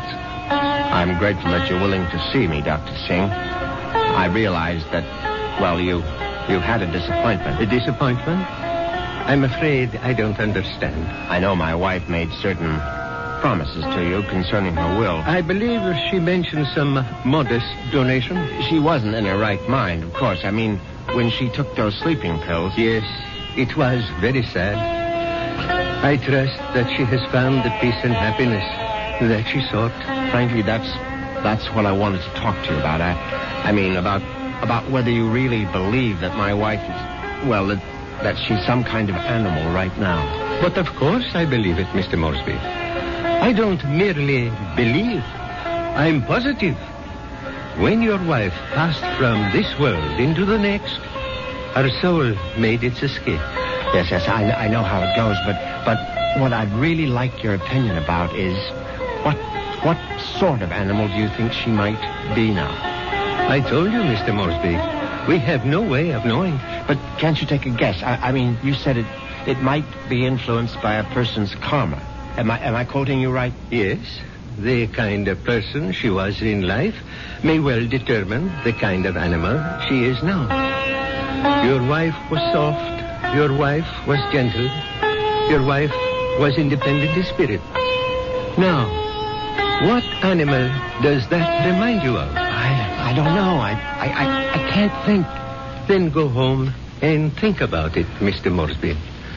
Go home and try to be one with the universe. I went home, and I tried to be one with the universe. And when that didn't work, I tried being one with a bottle of scotch. I was still in the library, asleep in the big leather chair, when I heard the noise in the cellar. I simply had to investigate. I looked into the cellar and found that one bare bulb wasn't enough for a thorough search. I found a flashlight and went down the cellar steps. At first there was nothing I could see. But then, there's an empty oil can. Swiftly, my flashlight picked out the culprit. At first, I thought it would turn out to be a mouse, but instead, it was a large, white cat. I don't like cats. I never have. Skulking, cynical creatures. When the beam of my flashlight hit it, the cat froze. I saw it was an alley cat. Its fur shaggy, its eyes baleful in the light. It was fat, and yet it was bony, too. I said scat, but it didn't scat. Instead, it started to walk toward me. And I knew for certain what Dr. Singh had meant. I knew for certain I was looking at the reincarnation of my wife. As soon as that hideous apparition howled at me, I made a cowardly dash for the cellar door. Once I was on the other side, I remembered the hunting rifle that Una had given me for Christmas. It stood unused in an upstairs closet. I found it. I loaded it and brought it back to the cellar. I hadn't fired a rifle since boyhood. I stood on the top of the stairs with my flashlight, picked out the ghostly white form of the cat. I put down the light, raised the weapon, and squeezed the trigger. The report was deafening, but the recoil was worse. My precarious balance on the top step was lost. I fell to the bottom.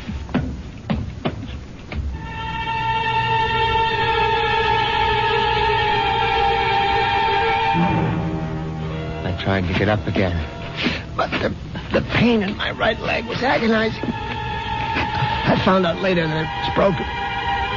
But the cat was still alive.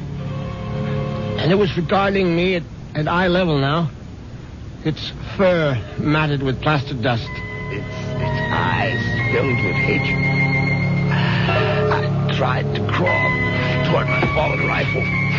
Just as I saw the creature advancing toward me, I screamed, Una! Oh, my hand was on the rifle now, grasping it. Too quickly in my panic, my fingers touched the trigger, the rifle went off again.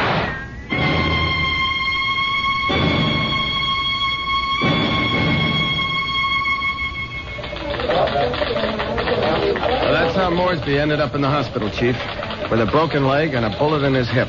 And then he died. But I think he was telling the truth. You could see it in his eyes. His silver eyes, right? Yeah, his silver eyes. And you really believe that the guy's wife came back as a cat to get her revenge? What does it matter? It's still a good story. Sorry, Prouty, I can't okay it. Well, what if I got more details? What if I talked to this Dr. Singh? If I went to the Moresby cellar and found that cat? And what would you do then?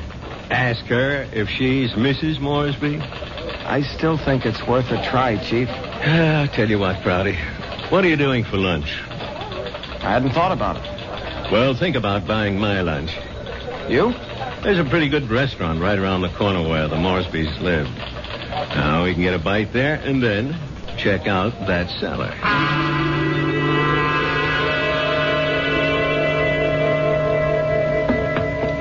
So, this is where it happened, huh? Moresby fell from these steps when he fired that rifle. Hey, you can still see the plaster dust where the bullet hit. Yeah, I see it.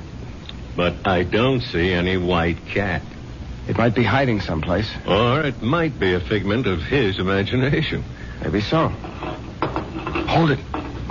Did you hear something? No. Listen. There it is. Look. It's a cat, all right. And it looks like it just found its supper. Oh, that mouse is still alive. Yeah, but not for long. Look at it squirm. He's eating it. Yep. And there goes your mouse. Oh, my God. What's the matter, Prouty? Never see a cat eat a mouse before? Chief, did you see that mouse? Sure I saw it. But didn't you notice something? Like what? Its eyes. Chief, did you ever see a mouse with eyes like that? They were so pale blue, they were almost silver.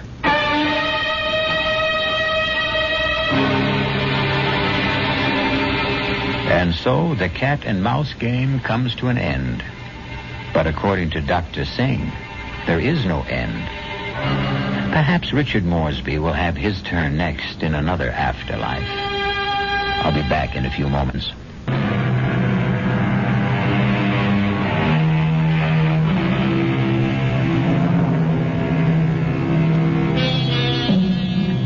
Do you believe in reincarnation? Do you believe the dead return? We have to believe it, because here we are, the reincarnation of radio drama. We hope you'll keep us alive by listening again to the Radio Mystery Theater. Our cast included Patrick O'Neill, Marian Seldes, Nick Pryor, and Dann Ocko. The entire production was under the direction of Hyman Brown. This is E.G. Marshall inviting you to return to our Mystery Theater for another adventure in the macabre. Until next time, pleasant dreams.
I'm E.G. Marshall.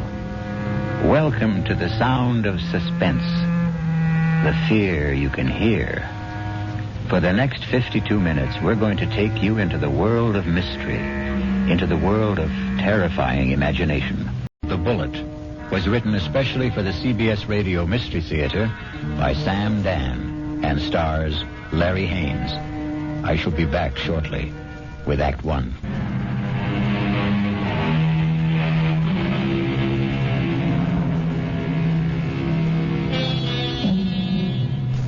It's a quiet little bar, Patty Noonan's, and Jerry Price stops there every evening on his way home from work. He's not looking for anything special in the way of atmosphere, adventure, companionship, and he has no intention of getting drunk. Just a couple of beers, perhaps, to bridge a busy day, to ease the fatigue, the strain on his nerves. In the comfortable half-light of Patty Noonan's, the world outside becomes vague, distant, especially when Old Man O'Rourke is holding forth. And he lay there, his head against the barricade, and the blood from him falling soft upon the pavement. I looked in his face, and I could see his death was upon him. "'Tis a bitter thing," I said, "to die at 17. And for a moment his darkening eyes held mine. And with his last strength he said, "'Tis a sweet thing to die for Ireland." Sweet indeed, Mr. O'Rourke. Any calls for one on the house? I thank you, Paddy Noonan. I see Jerry Price. Excuse me. Good evening, Jerry. Hi. I didn't notice you come in. Well, when Old Man O'Rourke's in form, you don't see anybody, Patty. The old man there, he carries his war. I know I carry mine. You ever think of yours, Jerry? No, never. Never? No. The day I came home from Vietnam, I put away the uniform. I also put away everything that went with it. The army, the war, like a snake sheds his skin. Now, the past is gone, Patty. It's dead, so you forget it. You go on to other things. Hey, what's everybody drinking? This round's on me. Set 'em up, Patty. Mr. Edward Clark himself. And what's the occasion? Hey, I got a little announcement. Guess what the old lady tells me this morning? Number 10 is on its way. Oh, that event around must be on the house, Mr. Clark. Just a quick one, Patty. Hey, I got the truck outside. What are you hoping for this time, Ed, boy or girl? Let's see. What do I got now? 4 boys and 5... No, I got 5 boys and 4... who can keep them straight? All I know is I'm always tripping over somebody. 10 kids in 12 years. Well, you can't tell me it isn't exciting to hear there's going to be a new baby. Oh, yeah. I know it's going to be a kid that'll wet its pants and keep me up half the night. It's another mouth I got to feed. Yeah, well, guys, I got to ride. I'll see you tomorrow. You know, Betty, it's funny. People who don't want kids, can't stand kids, can't afford them, can't raise them, they can't help getting kids. Whereas, guess there just isn't any justice in this world. Well, there may be no justice, Jerry, but there's always hope. How long have you been married? Right after I got out of the army, it'll be 9 years. A fellow used to come in here, and they were married 15 years before they had their first. Am I really out of the army 9 years? Tell me, Patty, you're an old philosopher. Where does it go, huh? Down the hatch and try another. Yeah, don't mind if I do. Oh, wait on a paying customer first. Where? The fella standing at the end of the bar. What are you saying, Jerry? There's nobody standing at the end of... In the brown hat and a raincoat. Now, Jerry, what are you saying? I know. That's Paul. Tell me what's the matter, Jerry. Paul. Jerry, listen to me. There's no way. Paul. Hey, he was just standing here. Where'd he go? Where is he? Jerry, where is who? Are you all right, Jerry? Yeah, I'm all right. But I saw him. Who? Oh, a guy I was in the army with. The two of you. Were you close? He was my buddy. Well, when was the last time you saw him in person? The night he was killed. Have you ever seen him again? Like you thought you did just now? No, this is the first time. Well, maybe you need a rest, Jerry. Eddie, why now? Why tonight after all these years? Well, you say you saw him last the night he died in battle. Well, the sight of him dead must have stayed with you always. But that's not how I just saw him, Patty. He wasn't in uniform. He was in civilian clothes. You might have pictured him as he looked at a happier time. I never saw him in civilian clothes. We met in the army. And, Patty, I didn't see him as he was then. We were both kids, about 20. I saw him the way he'd look today, about 30. His face was more mature. Jerry, are you sure he's dead? He is dead, Patty. I just saw him. I know I saw him.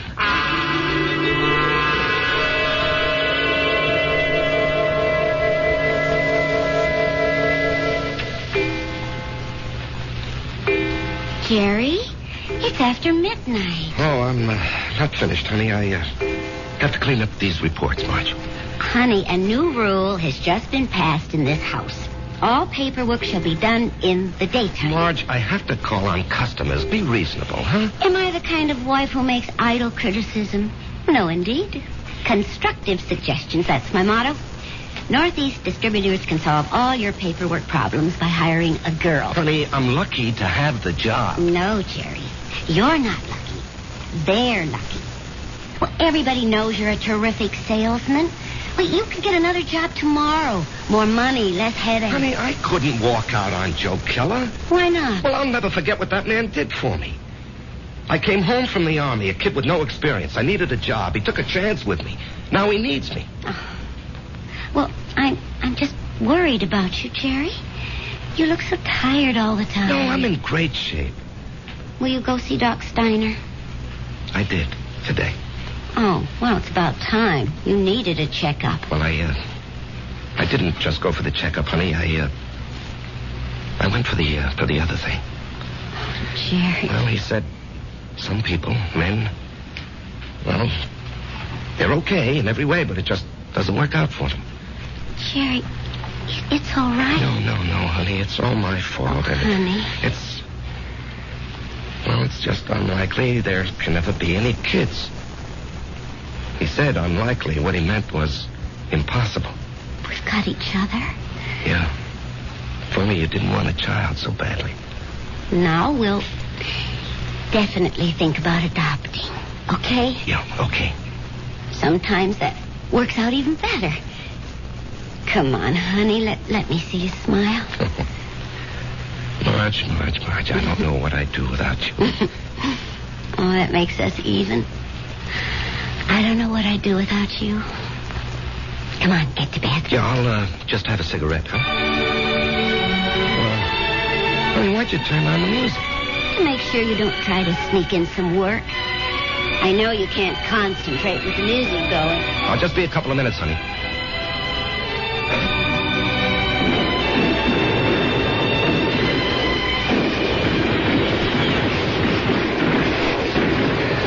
Halt! Let's hear that password. Paul, is that you? Jerry. Hey, climb down the hole, make yourself at home. Man, I'm so beat I can't even remember the password. That's all right. I don't even know what it is. Got a cigarette?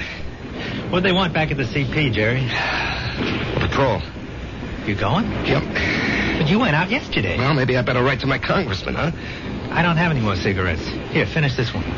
Paul, I don't know if I can go out again.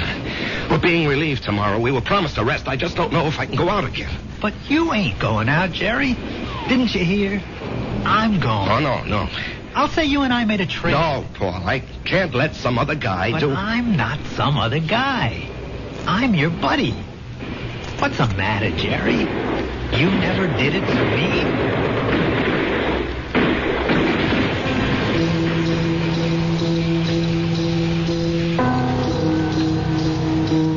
Can I have a drag on that butt, Jerry? Paul, you're alive. I'm alive, Jerry. I'm here with you. In your living room. No, you can't be here. I went out afterward. I found your body. I carried it back. Maybe it wasn't you. It was me. But you were dead. You were killed. Yes, Jerry. I was killed. Jerry, will you turn that radio off and come to bed? Marge, he's here. Who's here? Can't you see him? Jerry, I don't see anyone. Paul, why can't she see you? She will. They all will. When? Later. I have to go now, Jerry. No, Paul. Paul, tell her. Jerry. She'll think I'm crazy, Paul. Paul. He's gone, Marge. He's gone. Jerry, honey, what's going on here? Marge, he was here. He was right here. Now, you got to believe that. I'm not drunk, and I'm not crazy. I believe you. I believe you, Jerry. Now, here, just sit down. Don't do anything. Don't say anything.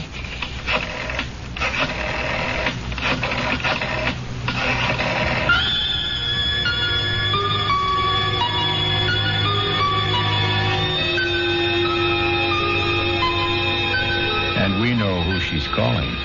But can a doctor help what ails Jerry?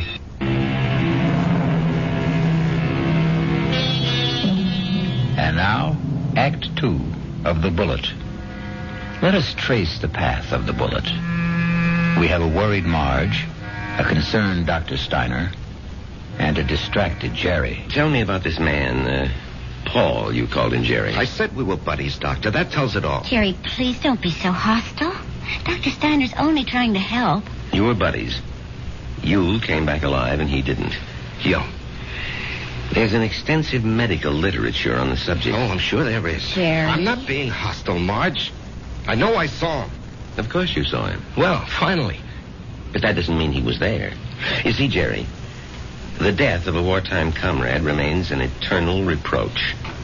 All who survive are sentenced forever to feelings of guilt. No.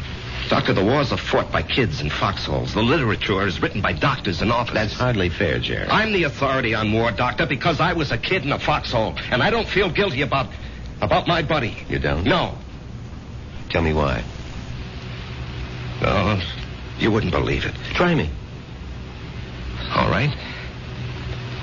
You see, there's a bullet, and it's designed especially for you. And if it's your bullet, it'll find you no matter where you are. You can't evade it, you can't avoid it. It was meant for you, it was meant to be. You and the bullet. Both of you were dust, originally. You were dust because the Bible says so. And the bullet was also just dust in the ground. Well, that bullet was mined and refined and cast into metal. It was shaped into a slug and joined with a shell. It was one of billions of bullets, but it was yours, all yours. And at the right time, there'd be a tremendous explosion of gases in a narrow chamber. And the bullet would be torn loose from the shell case and spun around the grooves of a gun barrel and hurled through space. This is the bullet you don't hear. You don't hear it, Doctor. You don't hear it whine past your ear or ping off a rock or thwack against a tree. That's because it's your very own bullet. It's coming to meet you, or you're going to meet it. It's been arranged. You see? It's an appointment that can never be broken. The dust that had become the bullet would encounter the dust that had become you. And after a while, both of you would become dust once again and return to the ground. Your original home. Jerry, I know you're overworked, you're overwrought, you're overtired. I keep telling him to slow down. Okay. I know I'm under a strain. I know I'm working too hard, but what can I do? Jerry, try to understand. Right now, you're having what is popularly known as a nervous breakdown. This alleged visitor from another world. I say he's an illusion. I say you have subconscious feelings about him which you're not aware of. And I say they burst through because of heavy pressure on your nervous system. Yeah, I knew you'd say that. Prove me wrong. How? Go away. Get out from under. Rest a while. Relax.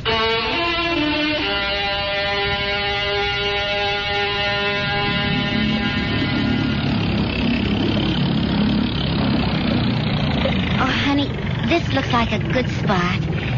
You want to stop here and try for some fish? Well, Marge, I think I'd like to go back and play 9 holes this afternoon. Great. I need more practice with my iron. Honey, you know, you've been getting a lot of sun. Maybe you better take it easy for a few hours, huh? And besides, you have an appointment with, what's that name? Biscayne Appliances. See, Jerry, I wasn't sleeping when you called that number this morning. Now, Marge, I've been good all month. I was just getting restless, that's all. Look, they're a big chain down here. If I can open them up, I'll justify the trip. Justify? To whom? Why do you have to justify anything? Isn't your health important enough? Honey, Joe Keller was very nice about it. Joe Keller had no choice. Marge. Honey, Steiner was right. I was beat. I don't know how I managed to drag myself along. So I did the right thing. I chucked it all. Now I'm fit, see? I never felt better in my life, and I'm raring to go. Great. In a month or two, we may think about going back. I'm not used to being idle, honey. Neither am I. But I am learning to love it. Oh, Marge. Why didn't I meet you when I was young? Young? Jerry, you weren't even 21. No, I was already made when we met. I had already become what I was going to be. You know, I've got a certain amount of ability. A tremendous amount, Jerry. But I'm not confident, honey. I doubt myself. I guess I didn't have very much encouragement when I was a kid. You know, my brother was a great athlete. My sister was a great beauty. I was kind of clumsy and funny looking. Anyway, Frank and Alice were sent to college. When my turn came, the money had run out. Or maybe they thought I wasn't worth the effort. That's why I enlisted when I was 18. I had to get away from the house and my father. There was no place else to go. You never told me this, honey. I decided if I ever had a kid,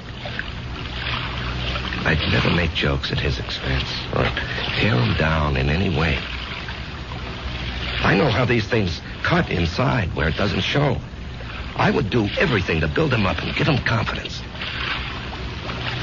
I will never have any real confidence, Marge. Oh, yes, you will. No, baby. You won't get it from a pep talk. I think we can go back home now, Marge. All right, on one condition. You'll just have to slow down. I promise. And, honey, there's only one way you can really slow down. And that's to get a partnership from Joe Keller. Now, Marge. Don't you deserve it? Of course I do. Well, we're going to adopt a child. Which means I'll quit my job, and you're not going to spend time on the road. That kid will need both of us, won't he?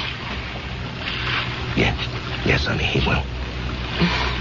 Then we need that partnership, don't we?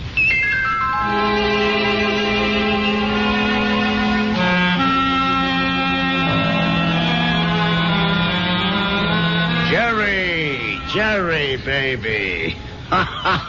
You look like $1 million. Less 2% for cash, of course. Yeah, Joe. Oh, hold it. Ramona, no calls. I'm in a meeting. I can't be disturbed.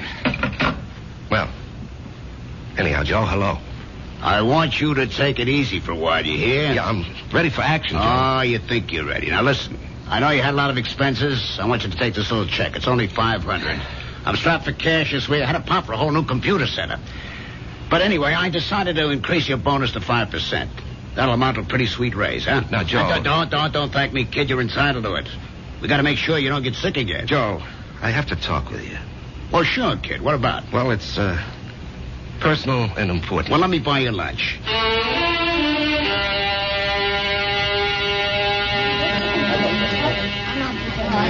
Well, Jerry, what are we going to talk about? I'm fresh out of polite conversation. Joe, I want a partnership. No, you don't, Jerry. But, Joe... No, don't interrupt. You don't want one. You'd like one. Two different things. Now, don't nitpick, Joe. You'd like a partnership, which means it would be swell. Great if you had it. But want is something else. It means lack. It means need. I know you'd like to own a business, but you're not cut out to be an owner. Why? Because an owner is an officer. And in your heart, you'll always be an enlisted man. Tell me, could you ever fire a guy because you could get someone else cheaper? If an old customer, a good friend, was getting slow paying bills, could you cut him off? Thousands of guys like you go bankrupt every year. You're nice, sweet, big-hearted. But you don't have the guts business needs. Well, I'd like to remind you of the volume I sell. I know it to the penny, Jerry, and you're well paid for it. Well, I'm worth more now. You are. You got a sweet raise this morning. Joe, don't think I'm not grateful. You gave me my first break. But I think I can do better elsewhere. Where? Anywhere. Consolidated, Freeman and Singer. Should I go down the list? Oh, they'd love to have you, Jerry. What'll they pay? They handle the nationally advertised brands. What'll you be, their glorified order taker? They don't need your full selling ability, so they don't have to pay you full price for it. Sure, with me, you push out all the schlock. It's rough, but you get top dollar. There's 20 outfits like mine. They grab you tomorrow, but where's the improvement? They won't pay you more. At least here, you got 9 years equity in a pension plan. You and me are used to each other. Besides, I really like you. Yeah. Sometimes I feel like a father to you, Jerry. It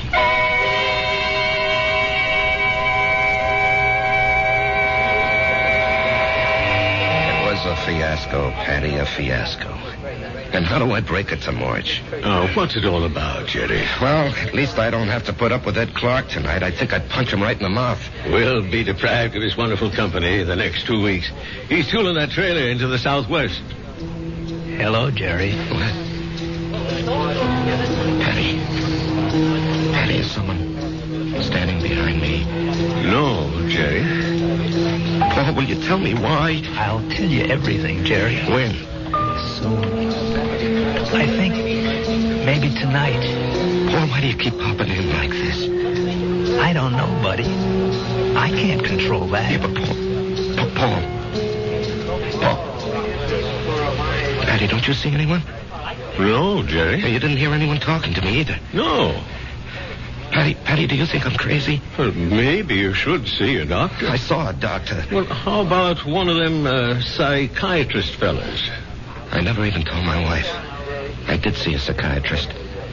But after a while, I figured why pay him $50 an hour when I can come in here and talk to you for nothing? Well, there must be more to them fellas than that. Oh, sure. He said that the roots of my problem go back to my unhappy childhood. But, Patty, I have a brother, Frank, who feels terribly insecure. He goes to a psychiatrist, too. Why? He had a happy childhood. Put it this way. If you see someone and I don't, the flaw can be in me and not in you. Drink? No. I better go home and face the music.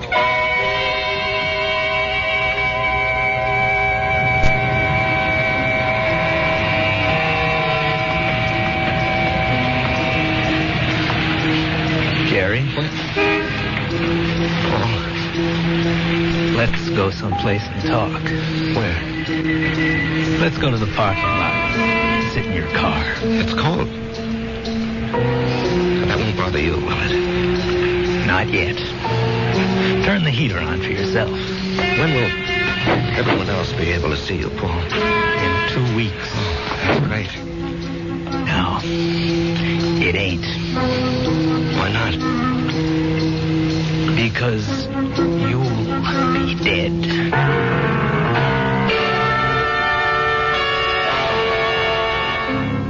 Because you'll be dead. Cold words from a warm friend. The chill inside the car becomes intense. But Jerry knows there's no point in turning on the heater. We'll rejoin these two friends when I...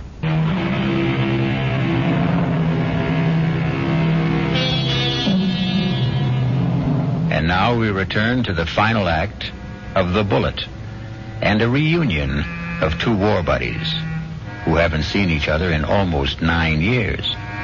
Jerry Price, who is alive, and Paul Gardner, who is dead. The heater in this car doesn't do much good. You're shivering. Why am I going to be dead, Paul? Remember the night I went out on the patrol? Yeah, I'll remember that night as long as I live. I completed my job. I was headed back. And then I felt something smash against my head. And I knew I just met the bullet. You know, the bullet we used to talk about? I bet you don't remember. No, I remember. I felt it slam into me. And then I didn't know anything anymore. Yeah, well, when the guys told me, I went out to get you, Paul. Yeah, I might have known you would. 1 minute, I was moving through a rice paddy. And the next minute, I'm sitting in an office. And I knew a lot of time had gone by. Don't ask me how. I knew, that's all. A man was talking to me. What kind of man? You know the type that's a clerk in the government or a big corporation, fussy, self-important. Everything's got to be in the right place. He doesn't even look at me. He's got a piece of paper.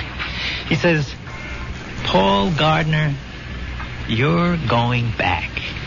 You should not have died that night. The computation was for you to survive. The plan was for you to marry a girl named Marjorie Stone. I married Marjorie Stone? Yeah. I told the guy, I want no part of it.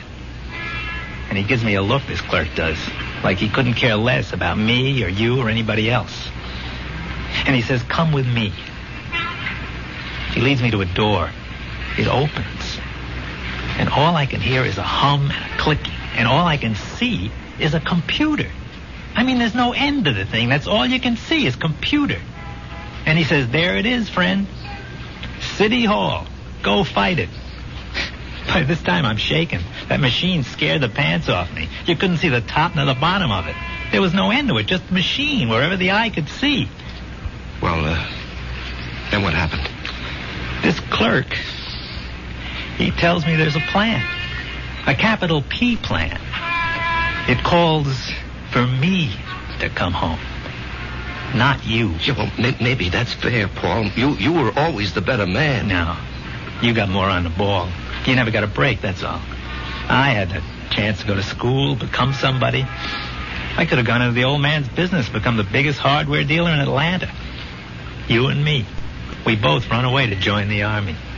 You because you had nothing. Me because I had everything. But why are you coming back? Because Marge and I are supposed to have a boy. A certain kind of a boy. He'll grow up, I don't know, discover something, create something, or be somebody the world needs real bad. They wouldn't tell me what. Anyhow, 40, 50 years from now, he has to be here. And of all the millions of men and women, he could only be born to me and Marge. When am I leaving? I told you. In 2 weeks. How? 9 o'clock at night. A trailer truck will go past Patty Noonan's saloon. Just as you're crossing the street. And why does it have to be like that? Because you don't know how careful these things are figured. You could get killed a million ways. But the plan calls for a truck driven by a guy named Ed Clark. Oh, yeah, I know Ed Clark. He doesn't have a good record, so it'll be easy to prove he's a careless driver. He works for a big outfit, so Marge will have a good settlement. But why? I still don't understand. She'll need the money. You see, I won't be a good father. Not as good as you, for sure. Oh, I'll love the kid. I'll love Marge, but I won't be there a lot. You know me. I have to keep moving. But if you know how important it is for the kid... I won't know. Once I'm alive, I won't remember any of this. And you say it's all figured out, maybe not. The human element. How can the machine predict Marge would go for you, huh? With all due respect, Jerry, did I ever have any trouble landing any dame I had my sights on? Well, with all due respect, I can't see Marge falling for your line of chatter. She will, Jerry. I'll be there when she's having a bad time. She'll be all alone. She'll need somebody. Things will take their natural course. Sure, she'll see through my line, but after a while she'll get to like it. I'm different. You're quiet. I raise hell. You let things eat at your insides, not me. I pop off. Maybe my way's no better in the long run. And she's married to you, and she loves you. But deep in her heart, she loves my way better. She'll fall in love with me. Jerry, you have to believe I don't want to do this, but it was your bullet, not mine.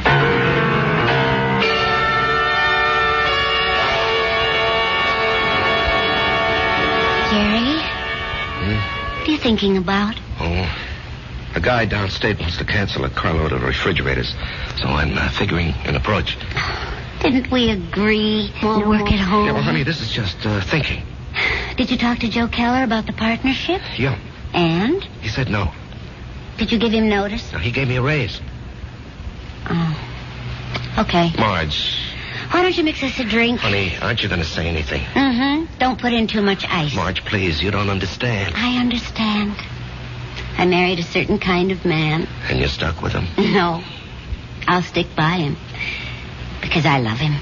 Would you have wanted a guy who'd barge into Joe Keller's office and say, Joe, either give me half the joint or I'll open up across the street and run you out of business? Oh, come on, Answer me, Jerry. Marge. I have to know. Well, maybe I did.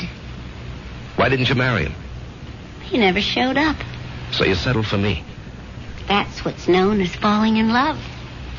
Come on, honey, take me to the movies. No, I don't want to take you to the movies. Let's go downtown and see a play. But that's a lot of money. Are you going to worry about money?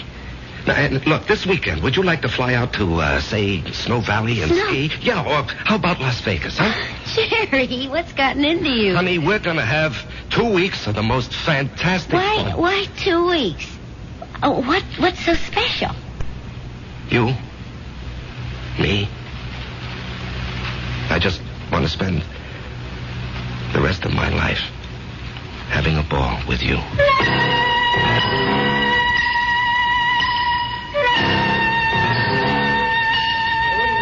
Well, hello, stranger. Hi, Pat. Haven't seen you. Why, it must be weeks. Where have you been? Giving Marge a good time. Well, I must say, it's done wonders for you.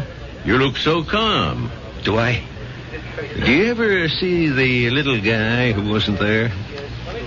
No. Well, that's good. Let's drink to it. Jerry, if I'm not being forward, what did he want from you? You wouldn't believe it, Patty. Do you believe it? Well, I just dropped in to say hello, Patty, and goodbye. Jerry. Yeah? Something's the matter with you. Well, I understand Ed Clark is due back here tonight. I don't want to run into him. I just don't want to talk to him. Well, if that's how you feel, I'll buy him from the joint.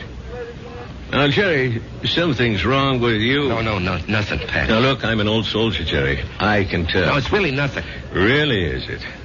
No, Jerry, you got a look on your face. What kind of look? I've seen it before in the war. I've seen it on men who go out on the impossible mission. The look of men who know they're not coming back.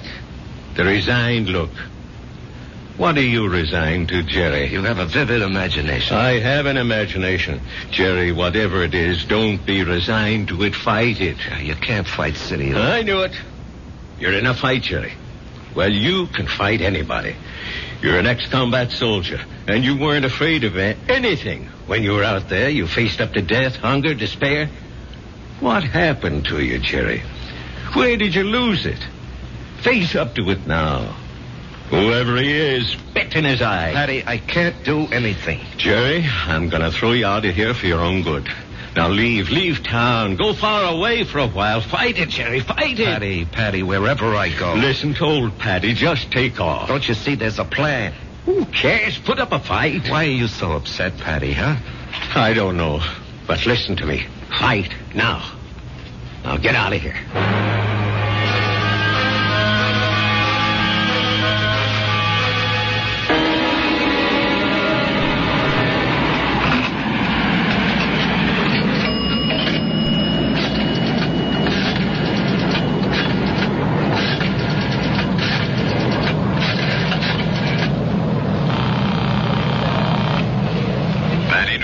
Patty, it's Jerry. I decided to fight it. Good boy, Jerry. You know, Patty, there's something about your place. I don't know how to say it, but I feel stronger, better, away from it. Well, I don't mind. So I'm going to fight. What have I got to lose, huh?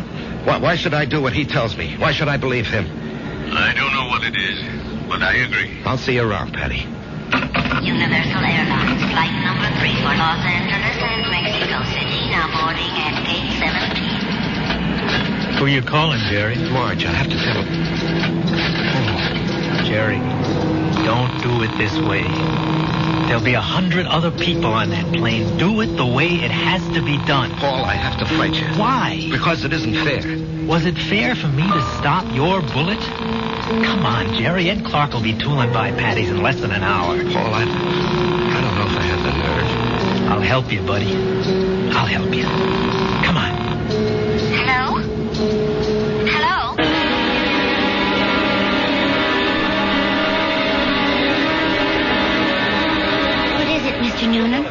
called you, and I hope it wasn't out of turn, Mrs. Price. It's about Jerry. What about Jerry? He's sitting back there in a booth. Now, wait. Don't go to him yet. He's in trouble. Well, it can't be. We've had such a glorious 2 weeks. He's in trouble. Well, what kind of trouble? I don't know. We have to help him somehow. Is it that Buddy? I think so. Well, the time has come to lay that nonsense to rest once and for all. And I'm going to... That won't work. Agree with him. Show him anything he wants is okay with you. Don't fight him. Or we can give him his love. Hi, honey. Hi. Buy me a drink? Oh, sure. You know, I never knew you had those little gold highlights in your hair. Oh, I'm using a different bottle this week. I love you. I love you, too. And I want you to be with me always. Come on, Jerry. Let's start. No, not yet. Are you talking to me? The plan calls for it. How do I know there is a plan? Ask anybody. Ask Marge. Jerry, what are you talking about? Marge, do you believe there's a plan that determines the actions of everybody in the whole world? No. You sure? I'm sure. Well, then how do you think things work out? Well, every which way. Come on, Jerry. It's time. No, I won't go. Where won't you go? Then, Marge, as far as you're concerned, there isn't any plan. Oh, well, what do you think, Jerry? No, that's not important. What do you think? Well, yes. Yes, there is a plan. I can prove it. You can? Yes, but you started me thinking there has to be a plan. Otherwise, you and I, we just never would have met. Remember that day? Yeah. You were taking cash at Ryman's drugstore. That's the only reason I walked in there. Well, I'd already given notice. I was going to leave. And then you walked in and asked Doc if you could open a charge. Then and there, I decided to stay. And where? Where were you going? Oh, away. Pull up stakes. Why? Well, my folks were gone. My friends were married. The neighborhood had changed. The girl I went to school with had a father, a construction engineer. He'd been transferred. Well, she took a job in his new office, and she wrote and said she found a nice crowd. They needed secretaries down there. She could fix it up. Well, why not? I was set to go. But it was not to be. You came wandering into Ryman's. Obviously, there's a master plan that rules our lives. And where was this wonderful place you almost went to? Atlanta. Atlanta? Oh, what's so remarkable about that, Jerry? It was definite you were going? Well, sure. And only because you met me. Only because I met you. Otherwise, I'd have gone to Atlanta and married a southern millionaire. But evidently something had been planned for me. Aren't you flattered? I met you, and it changed my whole life. Are you ready to go now, Jerry? Marge, will you come with me? Yes, Jerry. Where do you want to go? Why, I have to do something. I'll come with you. No, wait here, darling, please. It's time, buddy. Just like going out on a patrol. Jerry, where are you going? That's all right, Patty. It's all right. I didn't want this, buddy. I know. I don't want you to take my bullet either. Goodbye, Jerry. Yeah, goodbye, Paul. Take care of her for me, huh? You know I will.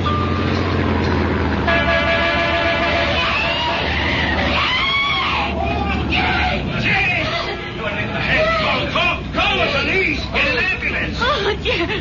Barry. He's dead. Here, miss. Here, you're cold. Let me throw this coat over you.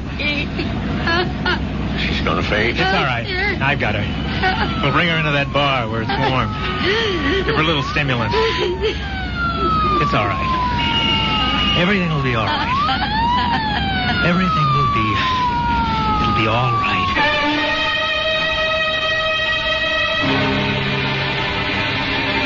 So many people preface what they believe with, "It is written." It is written in the stars. It is written on the wind. And for so many like Jerry, it is written on the bullet. I'll be back shortly.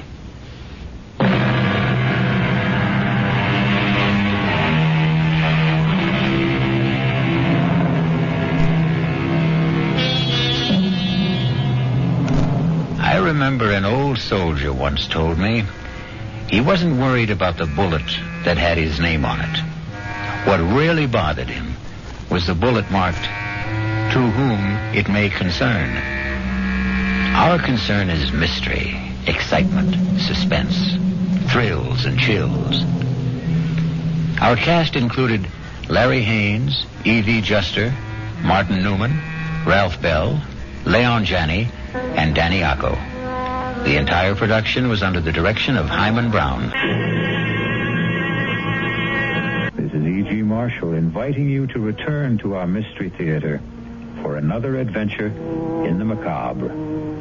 Until next time, pleasant dreams.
Marshall. Welcome to the world of mystery, to the world of terrifying imagination. The story you are about to hear is called Lost Dog. Yes, a dog story. But please don't expect a charming family tale about man's best friend. In fact, you may even decide that the dog in this story is man's worst enemy. It all depends on whether or not you share the particular terror of our heroine, Miss Julia Smollett. Get out! Get out of here, please! Please, George, take him away! Give me a dog, for Pete's sake. Is not going to hurt you. Get out! George! Please!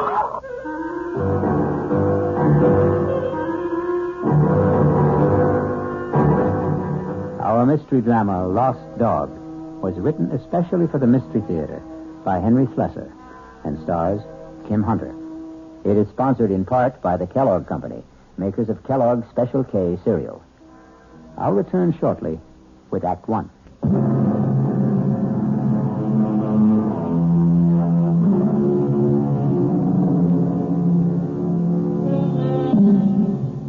Our story begins in the quiet parlor of a small suburban house at the end of Elm Street.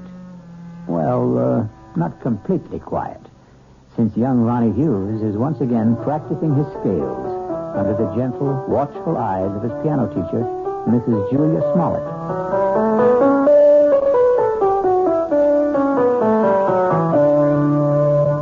Well, that was very good, Ronnie. It was much better than last time. I still wish we could skip this scale stuff, Mrs. Smollett. I mean, I'm not saying that I'm ready to play concertos yet, but just the same... Why does it bother you so much, Ronnie? Well, playing scales makes me feel like a little kid, I guess. Oh, that's silly. All the finest pianists had to learn their scales before they could play any composition. I guess it's my fault for starting to learn to play so late in life. Ronnie, 19 years old isn't very late in life. I'm 20, Mrs. Smollett. Are you? Already? Oh, now, that don't tell me you've been coming here a full year. No, just about 4 months. But my birthday was last week. It was on Thursday. You weren't well last Thursday. Oh, yes, that's right. You still don't look well. Listen, why don't we see how well you know the chromatics? Your cheek, it's swollen. It's still swollen. Does it hurt? No, it doesn't hurt at all. It was silly of me to stumble and fall that way. I know that your husband hit you, Mrs. Smollett. Now, that's a very silly thing to say. You can't tell me it isn't the truth. I remember the first time he did it. At least the first time I knew anything about it. Now, I'm going to have to put a stop to this. Yes. I wish you would. I wish you'd call the police or something the next time it happens. Now, listen to me, young man. You've been listening to a lot of foolish town gossip. Then tell me it isn't true. What I'm telling you is that it isn't any of your business. Yeah, I guess that's right. It's none of my business. I should never open my big mouth. I'll just keep it shut from now on. Ronnie. Yeah?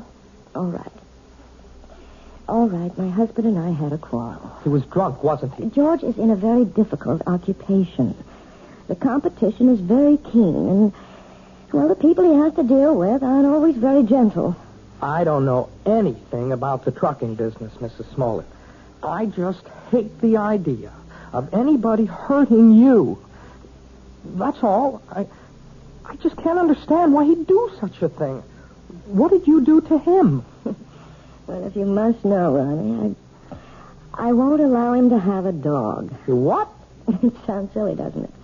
And you're right, it is. It's silly on my part. But I'm absolutely terrified of dogs.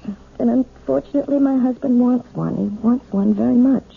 And that's why he hit you? Well, the argument goes back a very long ways, almost since George and I were married 7 years ago.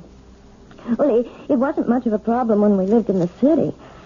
George didn't have his trucking company then. He was just a driver. But when he got the chance to buy into a firm out here, well, we bought this house.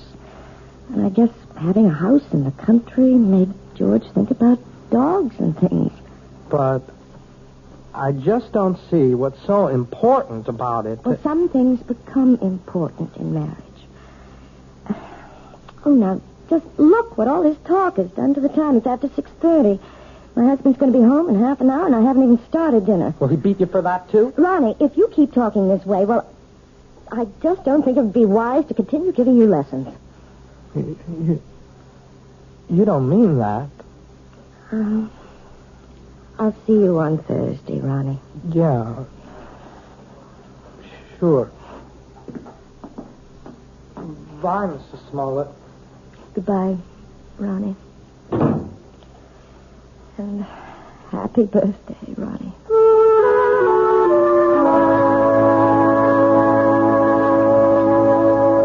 What else could I tell the guy? I had 2 semis in a repair shop. If I wanted the job, I had to use his equipment. Well, fine. Only nobody was going to hook me for a $500 premium. Hey, are you listening, Julia? Yes. Yes, I'm listening, George. What's the matter with you tonight? I'm a little tired, I suppose. Tired? You? From what? Lifting the piano cover? Nah, you make me sick, you know that? You weren't listening to a word I said. You don't care about what happens in my business. You never cared. Well, I never understood much about it. You always talk to me as if I'm one of your associates. I know what's eating on you. Think I don't know? You're sitting there like the Last Judgment. You're sitting there blaming me for taking that swipe at you last week. No, you're wrong. Look at yourself. You didn't even bother putting makeup on that cheek of yours. Makeup wouldn't cover the swelling. Yeah. You want to remind me how much you suffer. Well, I got a hot flash for you, kid. The one who suffers around this house is me. I could enjoy this house plenty. I could have a great time if you weren't so sick in the head. You're talking about the dog again. Why not? You think I forgot? But surely it can't mean that much to you. I've had dogs ever since I was 6 years old. You never talked about it when we were living in the city. That was different. Who put a dog in that air-conditioned chicken coop? But now we've got a house. A real, honest-to-God house, Julia. A house needs a dog. Oh, George, you know I feel terrible about saying no, but I can't help myself. It's just something in me. It's a phobia, I guess, but dogs terrify me. Even small dogs, tiny, harmless little dogs. I go to pieces when one comes near me. That's all in your mind. Yes, but isn't that enough? No, not for me it isn't. Can't you understand that it's like a sickness, like a disease? Okay, so if it's like a disease, how come you never got cured? How come you never saw a doctor about it? A doctor? Yeah, that's right. You're telling me you're sick? We'll just find out. Well, where are you going? I'm going to get you an appointment, a doctor's appointment. I'm calling Dr. McCann right now. At this hour? I'll call him at home and make an appointment for tomorrow. We're going to settle this thing once and for all.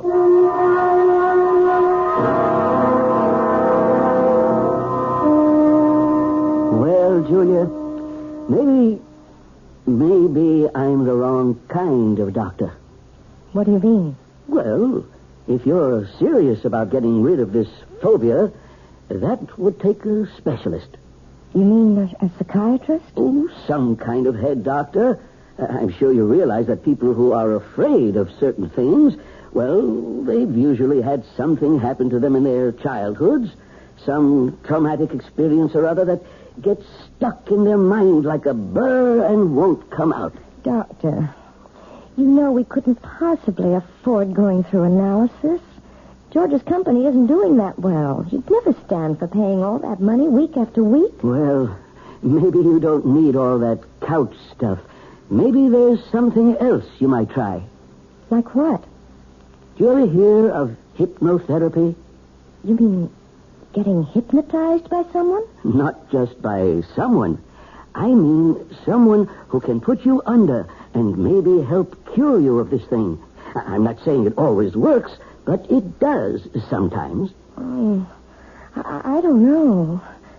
The thought sort of frightens me. Nothing frightening about it.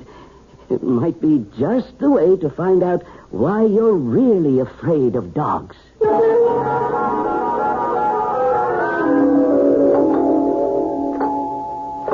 1 minute.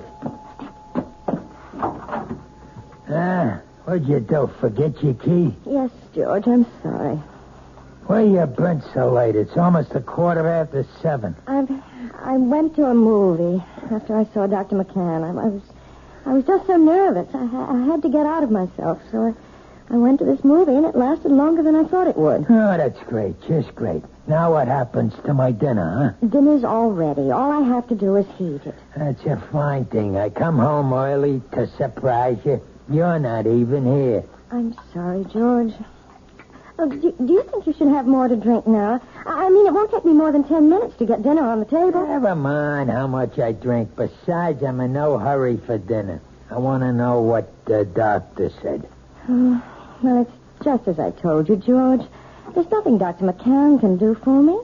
It's not something that can be cured with a pill. There's gotta be some way.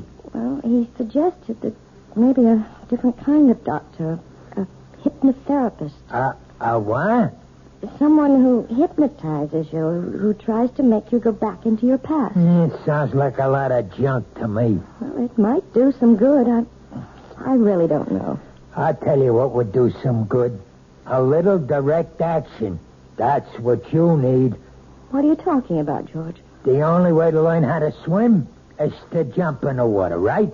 Well, that's what you need, Julia. I simply can't make you understand, can I? Well, maybe I can make you understand. Forget it. You want to get that dinner ready? I'm hungry. Yes, I'm going now. Look, why don't you change first? Change? Yeah, your clothes. Get more comfortable. Well, yes, I think I'd like to do that, George. I won't be long.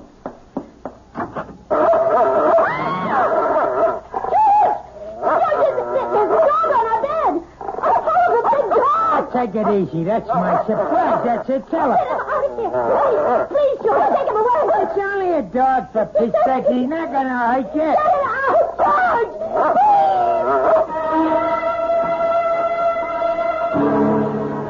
It only goes to prove that there are more terrors in this world of ours than anyone imagines. But the question in the Smollett house is, which one is the real terror? Attila the dog or George, the husband? We'll learn more about both of them when we return shortly with Act 2. This is WOR New York, your station for the Mystery Theater.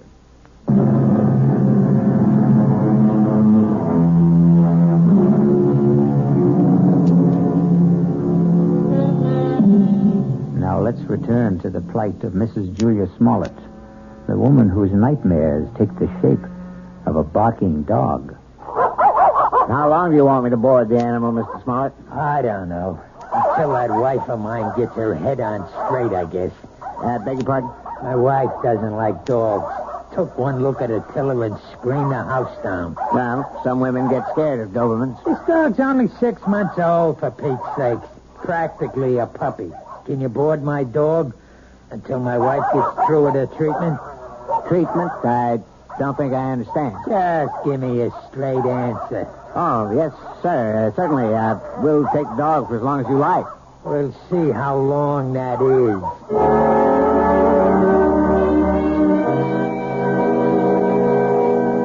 Please sit down, Mrs. Smollett. Thank you. Right here, Mr. Smollett? Yeah, thanks. You both seem a little nervous. I'm sorry, Dr. Froelich, but I suppose I am. I know. Dr. McCann explained to me. He said that hypnotherapy was an accepted kind of treatment. For some cases, yes. Not all of them. All I want to know is, will it work? Well, frankly, I don't know much about your wife or her problem. I'm not going to say I can help her get over this particular phobia until I do. Please, George, let me tell the doctor about it. I can tell him in one sentence. My wife's afraid of dogs. All dogs. Big ones, little ones. Falls apart when she just looks at one. No, that isn't true. I don't fall apart, as my husband said, unless I'm close to them. Animal phobias are one of the most common types I deal with, Mrs. Smollett, and I might say that I have a great deal of success with them. But how do you do it? I use a technique called hyperamnesia. Amnesia? Actually, it's the opposite of amnesia. After placing the subject in a trance state and making her completely willing to free herself from critical judgments about her past... Wait a minute. I'm not following you.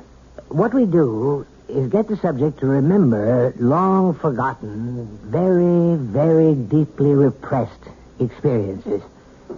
Sometimes they remember them in great detail, even though they still maintain amnesia at the conscious level. And do you see?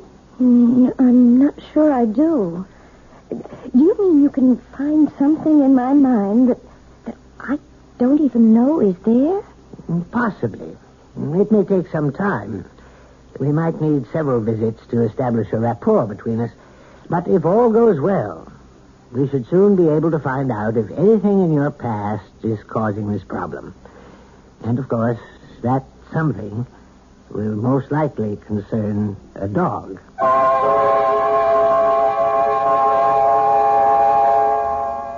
That wasn't one of Hank's longest passes, but it was a bullet right at Joe Flax, deep in enemy territory. George? 3 minutes left in the half. You home already? Whether or not the Ravens will try to go all the way. Well, what happened? How'd it go at Froelich's?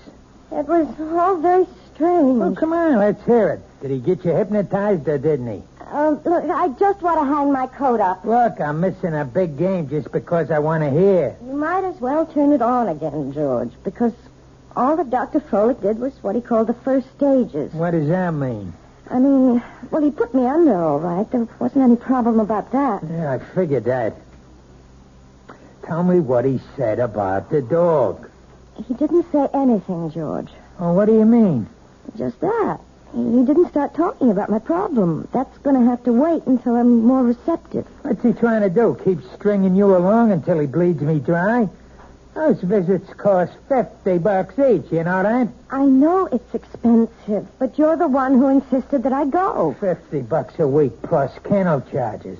A couple of months of that, and I'll be hocking half of my trucks. Look, you tell that guy to get down to business. It's only my second visit, George. Well, we better start seeing some results on number 3, understand? I'm not waiting any longer. There doesn't have to be a number 3. As far as I'm concerned, we can stop right now. What are you talking about? George, I don't want to do this thing. I hate being put under. I hate anybody poking around in my subconscious for something that isn't even important to me. You mean you want to be sick? I think I'll lie down for a while. Don't you walk out on me. I'm sure you'd rather watch a football game. Oh, tell me what to do. I know. You think I'm Mr. Lowbrow. But let me tell you something, kid. You're no fairy princess anymore. Maybe that's what you used to think you were back in the old days. But the only fairy around this house is that piano student of yours.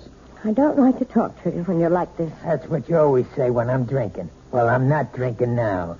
And you better listen to what I'm saying. Oh, please, George, don't touch me. Yeah, I knew that was coming next. Don't touch. That's your favorite phrase, night and day. Don't touch, George. You're hurting me. That's the only thing you understand. The only touch that means a thing to you. Let go of me. Stop being such an animal. I'll show you what animals do. No, George, please, don't. I'll show you what kind of an animal I am. I'll show you. No, George, please don't. Please.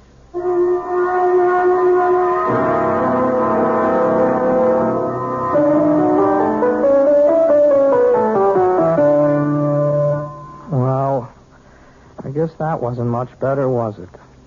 What? You didn't think much of the performance. I mean, it wasn't exactly Horowitz, was it?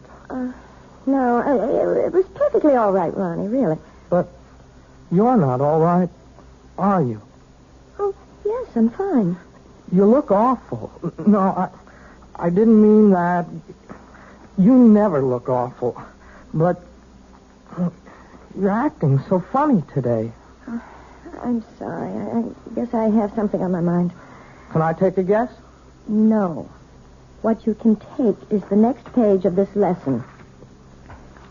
Listen, Mrs. Smoke. Look. Can I call you Julia? Oh, really, Ronnie? I know. You're going to give me all that stuff about teacher-student relationship. Only I'm sick of calling you Mrs. Smollett. I hate it. I hate it because it's his name. Ronnie. No. You're the most important thing in my whole life. Please, Ronnie. I don't want you to say things like that. They're not true, and they're just making it impossible for me to teach you. You know how I feel about you. I'm sure you do. You're just too smart not to have seen it. I know that you're 20 years old. Is that why you don't want me to talk about it? Because I'm younger than you are? It's flattering that you feel that way, Ronnie, but I know it's just a little crush you have. Boys go through that sort of thing all the time. Boys? Crush? Look, you're treating me like a kid. If you ask me, that's why you keep me on those damn scale exercises all the time, so you won't have to think that I'm any more of a man than those 10-year-old kids that you teach all the time. No, Ronnie.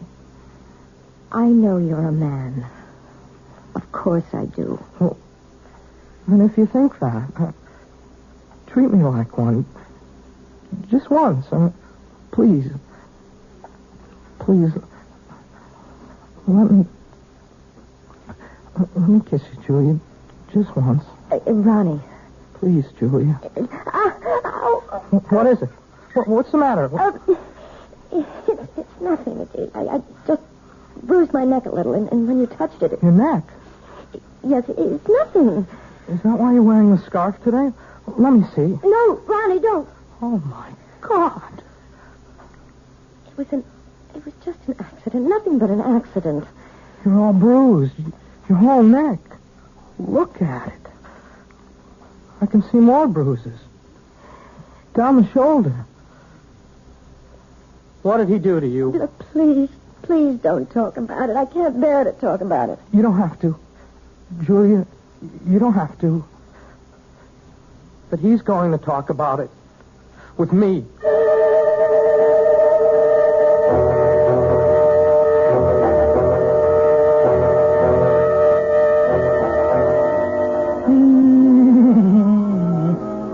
Sit down, will you?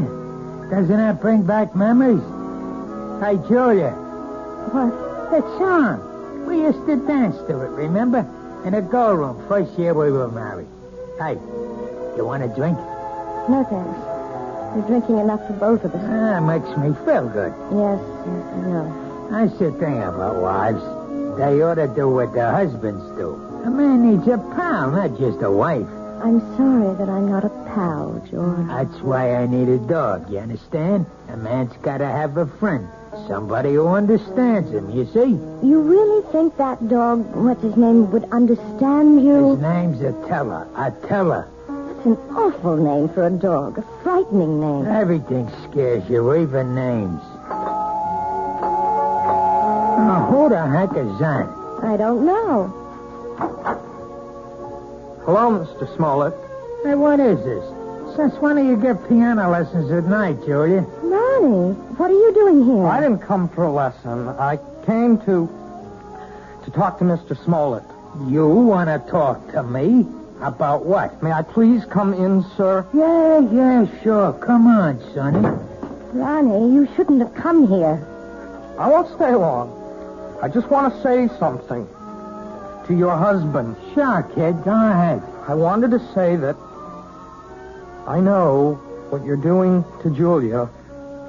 I know how you've been hurting her, and I won't let you get away with it. What was that? Oh, Ronnie, no. Even if she doesn't want to say anything about it, I will.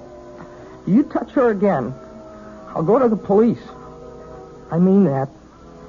See, there are laws in this country. I think maybe I'm hearing things. I swear, Mr. Smollett, you ever hit her once more, you're going to go to jail. So I'm going to jail her, and you're going to put me there. Ronnie, I begged you not to do this. No. It's okay, Julie. I like hearing this. I mean, I want to know what the younger generation is thinking. You don't want me to hit my wife anymore, is that it? That's it. You sure you know the difference between hitting and just giving little love taps? Please, Ronnie, go. Go right now. I mean, maybe you made a mistake, kid. For instance, this is a love tap. Oh, George! Now, that's a love tap, Ronnie, baby. This is... Oh, George, stop it! Don't! You see the difference, kid? You better be sure you know the difference before you talk to the cops. George! George, don't!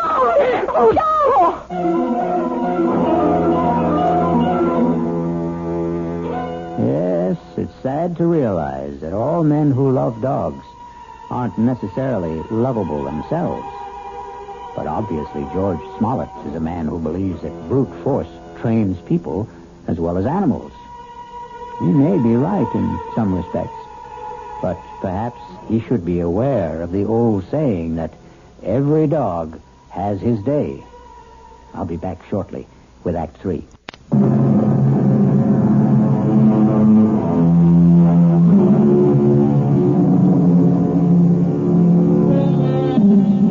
An important day has arrived in the life of Julia Smollett and her husband George, because Julia is on her way to the offices of Dr. Froelich, who has promised that this is the day which may bring her back to the forgotten days of her past, perhaps to the very day when she equated the word terror with the friendly eyes and wagging tail of man's best friend.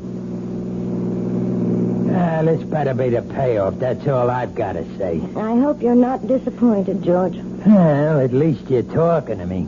That's the first word you've said to me in 2 days. I haven't had much to say. Look, the kid Ronnie's all right. I didn't mark him up. He's still as pretty as ever. That worries you, doesn't it? Nobody's got a right to walk into my own house and say those things to me. You have nothing to worry about, George. Yeah, that's what you say. $50 a visit is something to worry me, and $40 a week for the dog, and a lot of other things. We've also lost a piano pupil. I suppose you realize that. Who cares about that? Ronnie paid $20 a week for his lessons, George. I won't miss it. Not as much as you'll miss your little Prince Charming. Well, what about it? About what? You're going to miss him, right? You're not going to have any shoulder to cry on, are you?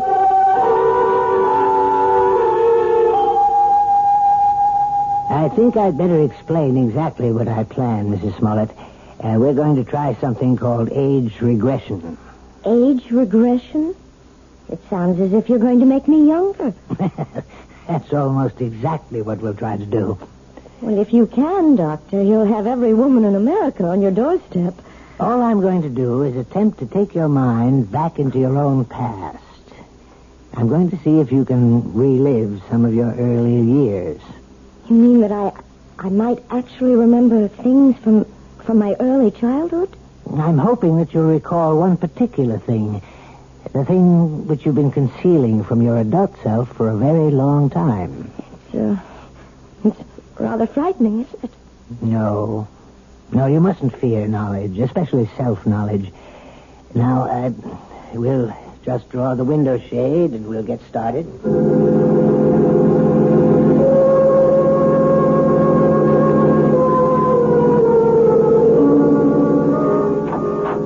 Mr. Smollett, would you like to come inside? Me?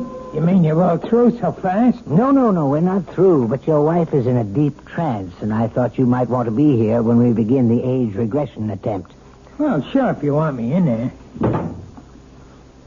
Hey, she looks like she's asleep. But she isn't. Hypnosis only resembles the sleep state, but it's not.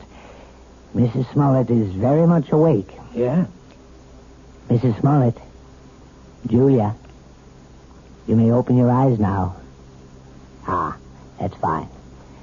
Now, tell me, do you know what day it is today? Yes. Wednesday. No, you're wrong. It's Friday, Julia. Is that right?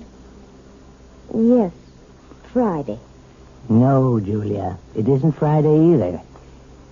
Do you know what day it is now? No. I don't know what day it is. In fact, right now you don't know the day or the month or even the year, Julia, do you? No. You see, Mr. Smollett, I'm purposely doing this to dislocate your wife in time. Oh, yeah, I understand. Julia, you're going to be a child all over again. You're going to see and hear and feel everything you did since you were a baby. And you're going to tell me everything I want to know about what you see, hear, and feel.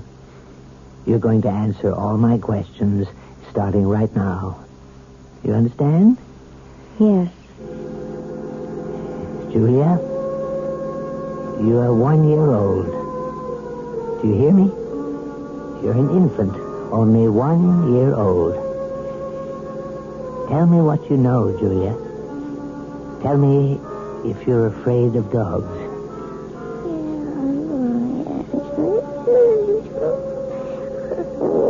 Oh, my God. You sound like a happy baby to me, Julia. I don't think you had any fear of animals when you were a little baby. Did you? Now you're 2 years old, Julia. You can probably say a few words now. Are you afraid of dogs? No. And now you're 3, Julia. You're growing up very quickly.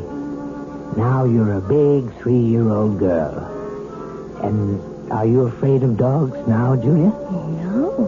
No. I'm not afraid of Bow Wow. You're 4 years old now, Julia. Tell me if you're afraid of dogs now. It's all right to shake your head as long as you tell me, Julia. Now you're 5. 5 years old. What?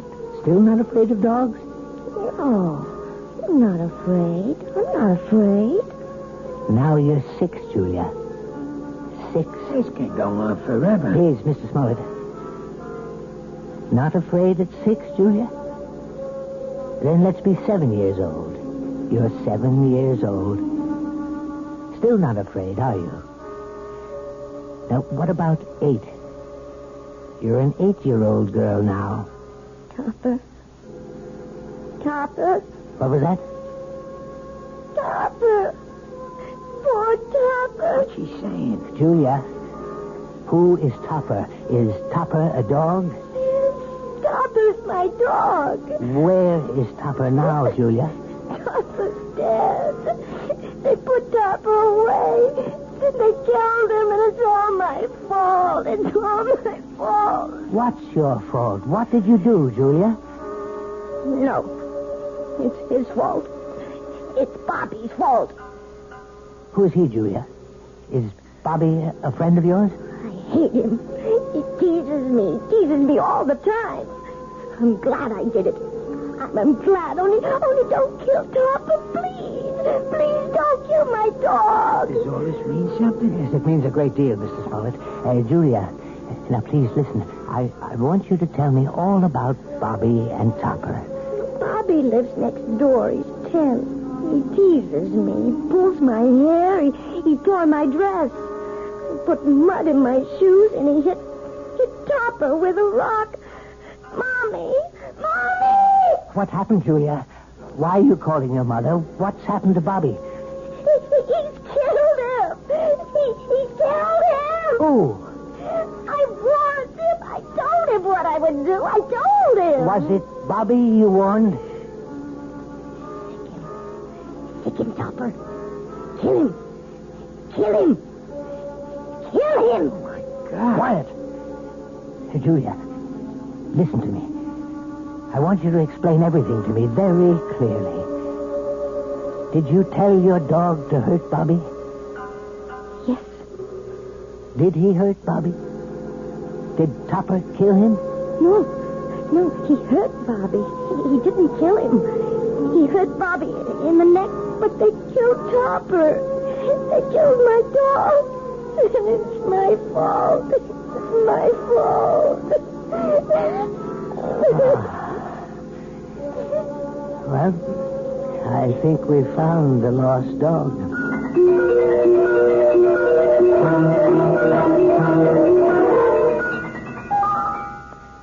So, now you know, Mrs. Smollett. Now you may be able to understand. It was this one incident in your childhood, this one tragedy of your past innocence, which is responsible for your phobia. More than anything, you have a strong feeling of guilt.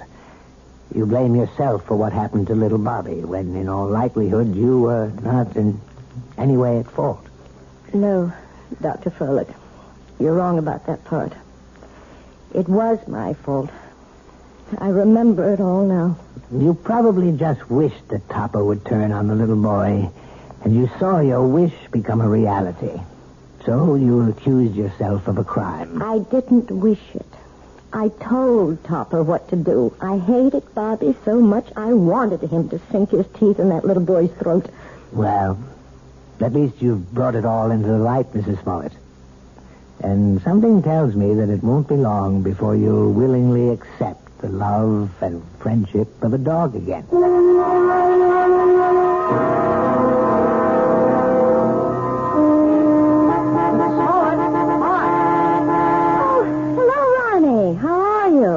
I'm okay, I guess.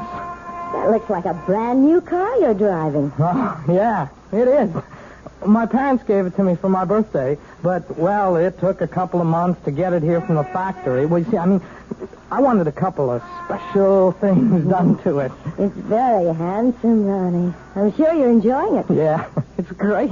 I guess you've been shopping, huh? Yes, I have been. Ronnie, maybe you'd like to come inside for a few minutes for some tea or something? I'm afraid I can't right now. See, I'm supposed to pick up Lisa at her house. Lisa? Yeah, Lisa Bryant. We, sort of going steady now. Yes, of course. Well, it was very nice running into you, Ronnie. Yes, it was.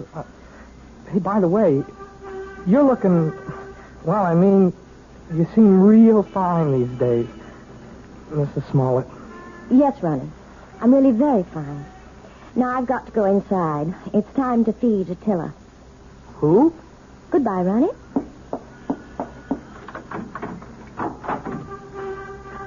Attila! Where are you? Attila? Here, boy. Oh, where's that animal? Oh, well, I suppose he's playing in the yard or something. Oh, or maybe he's in the bedroom. Attila? No, not in there. Oh, I see George's jacket's back from the cleaners. I hope they haven't taken all the smell out of it. No, they couldn't do that. Nothing will ever take the smell of George out of anything. Now to find that animal. Attila! Where are you? Attila? Are you here? Oh, Beck. Are you still tied up, you poor thing? Well, don't worry. I'll have you out of that in a minute. We can't have you tied up, can we, boy? We can't play our little game if you're tied up. Yes, that's a good dog. Good boy, Attila. Now, let's play our little game. See the jacket, Attila? See? Smell the jacket, boy. Go on, smell it. That's a good boy. Now, stick him, Attila. That's it. Stick him, Attila. Stick him.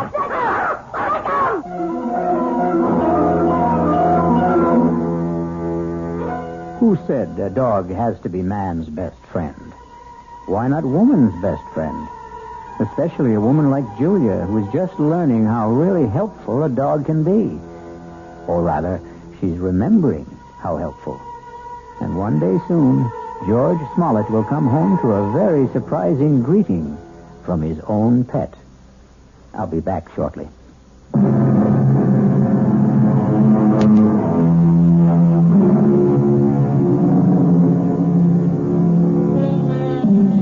We hope we haven't given you the impression that we don't love dogs. We love them very much, especially since dogs are descended from wolves. And the wolf is not only a fascinating creature, he also does something wonderful for all lovers of mystery stories. He makes this chilling sound. Our cast included Kim Hunter, George Mathews, Robert Dryden, Gil Mack, and Mandy Patinkin. The entire production was under the direction of Hyman Brown. Radio Mystery Theater was sponsored in part by Anheuser-Busch Incorporated, brewers of Budweiser. This is E.G. Marshall inviting you to return to our Mystery Theater for another adventure in the macabre. Until next time, pleasant dreams.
E.G. Marshall.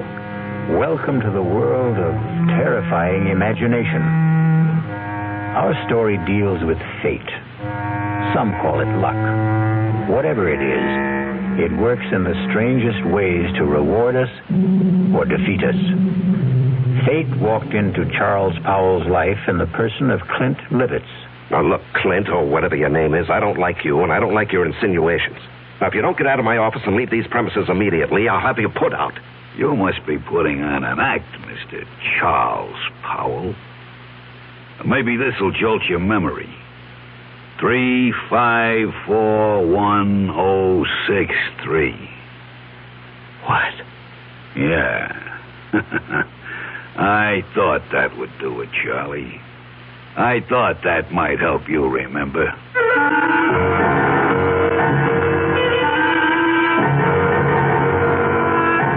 Our mystery drama, No Hiding Place, was written especially for the Mystery Theater by Sidney Slon and stars Larry Haines. It is sponsored in part by the Kellogg Company, makers of Kellogg's Special K cereal. I'll be back shortly with Act One. And now another tale of the ball and chain. At Kellogg's Special K. Presents Overweight on an overnight train. Is the seat taken? Please, sit down. You have exceptional legs. But why is one of them attached to a ball and chain? This ball and chain? It's a symbol. Funny, I would have sworn it was a ball and chain. I mean symbolic. Because carrying around a few extra pounds can be just like lugging around this ball and chain. I see. May I suggest something? Try a bowl of Special K, skim milk, orange juice, and coffee. It's the Special K breakfast. Will it make me lose weight? No. You must also exercise and eat smart at every meal. I see. Do you know the Special K breakfast is less than 240 calories, 99% fat-free, and delicious? No, but if you hum a few bars... And that's another tale of the ball and chain. Your happy ending could begin with the Kellogg's Special K breakfast. That's Kellogg's Special K. Good night. Well, it's all right to tell one lie, isn't it? You can't. Then how about lying just a little bit? Not a little bit. You mean you can never lie? Never. Well, why not?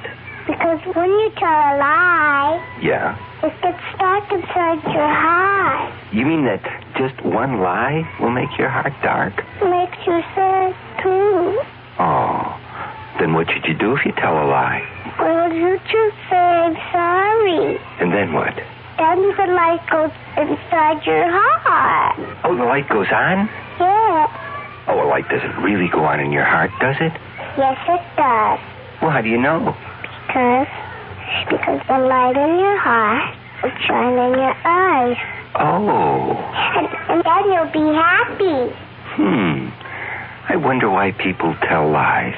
I wonder why, too. From the Franciscans, with love.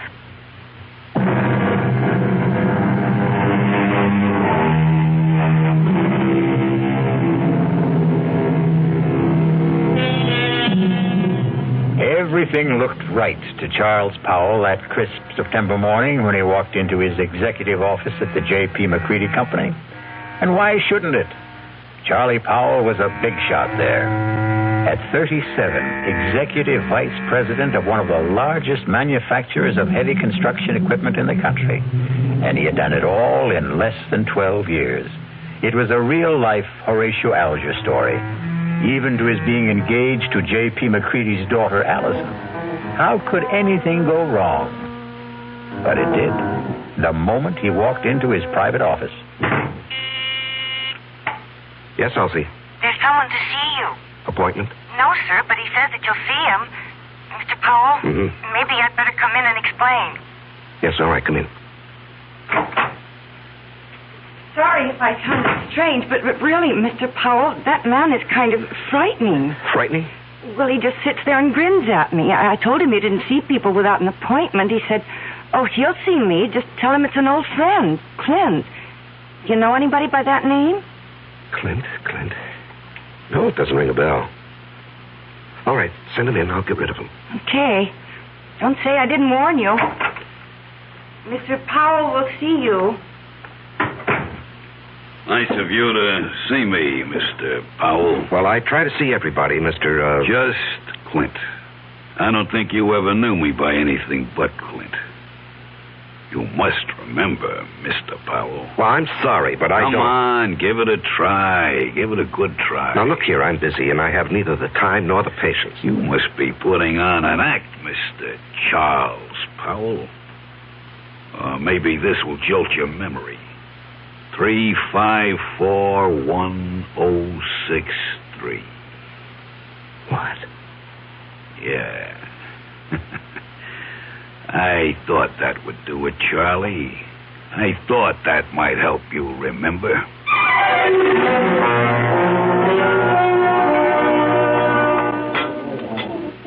Charles? Oh, I'm sorry, Mr. McCready. I guess I was daydreaming. Something bothering you, young man? Oh, no. I hope not. Here I take you to the best French restaurant in town. You pick at your food, gaze into space, send your dinner away hardly touched. Oh, did I send all that good food back without eating it? You did? I particularly wanted to see you alone, Charles, because I have a little news for you. News? What kind of news, Mr. McCready? And that's another thing. You're so damned formal with me. Mr. McCready. Do you realize that in exactly 5 weeks you're going to be one of the family? Yes, of course I realize. How could I overlook it when Allison keeps reminding me regularly? Very well, then. Do you think it proper to call your father-in-law to be Mr. McCready? If you don't start calling me John... Okay. John, it'll be. I'm going to leak a little information to you. Yes? As you know, I've been thinking of stepping down from the presidency of the company. Yes, well, it has been rumored, but I wish you'd reconsider. Now, sincerely, the place wouldn't be the same without you. Oh, I'll still be there, Charlie. I'm not giving up my stock. The name of the company will still be J.P. McCready Company. The only difference will be that you will be sitting at my desk. Sitting at your desk? Well, I thought Hedges was slated to take over when you stepped down. No. Well, Tom was seriously considered, but he's a bit too old for the job. No, the company needs young blood. Well, I'm really bowled over. I've watched you grow. Come up on merit, ability. You're going to go far, my boy. Of course, the board will have to vote on your appointment, but that, as the saying goes, is in the bag. Well, there's something you've omitted, John. You haven't asked me if I wanted the job. Is it necessary to ask? I remember another lunch with you several years ago.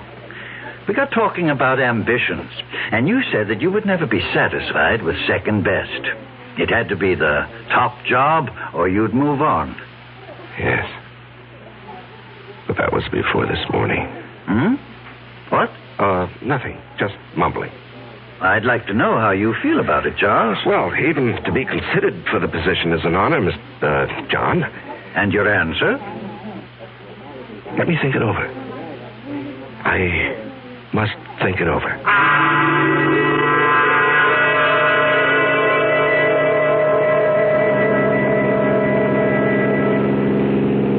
Trying to collect your life insurance, Charles? What? The way you're driving. Are you out to get me, yourself, or both of us? Oh, I'm sorry, dear. I guess I didn't realize how fast I was going. This car has more power than it needs. More than I need. I'm sorry. At least it gave us a topic for conversation. What did? You're driving. Darling, I'm the girl you asked to marry you. Something is troubling you, something big.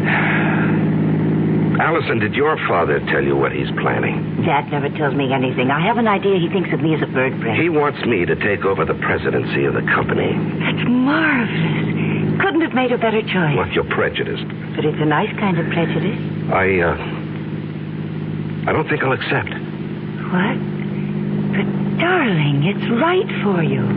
You've worked toward that goal. You're the right man for the job. Am I? What is this? Lack of confidence, buck fever? You're being ridiculous, darling. No, I'm being practical and sensible. My being president of the McCready Company would bring nothing but trouble. What are you saying? I'm even considering resigning my present job. Why? Allison... Tell me. Whatever it is, I'll never stop loving you. I'll tell you. When I get up enough courage. Please, darling, be patient with me. Just be patient. I love you, too.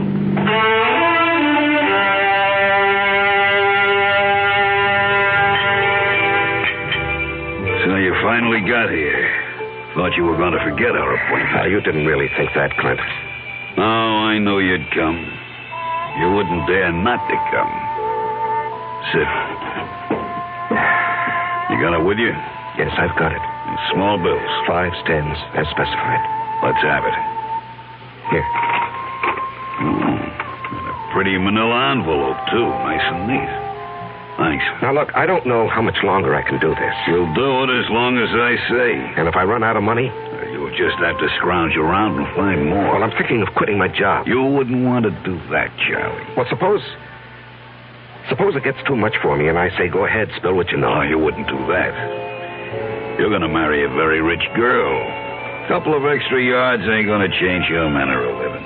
Even a couple extra grand. How long are you going to suck my blood? I don't like the way you put that, Charlie. I'd rather you'd think of it like it was sort of sharing the wealth. You got the bread, I got nothing. This way, we both got something. I got a nice living, and you got your freedom.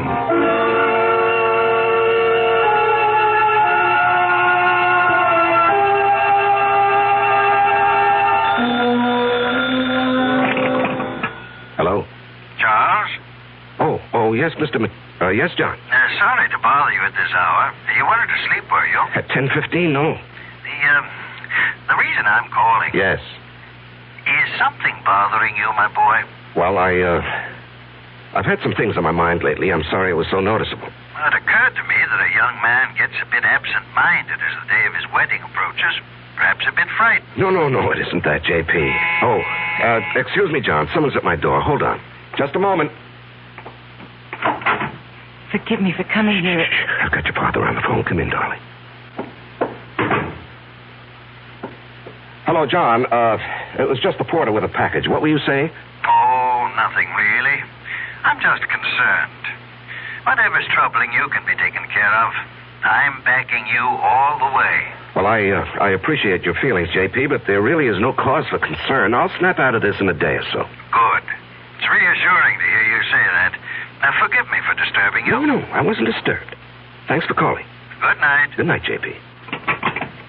Even Dad notices that something is wrong. Yeah. I haven't seen you in 3 days. You trying to tell me something? All I want to tell you is that I love you very much. From a distance. I called you at your office twice this afternoon.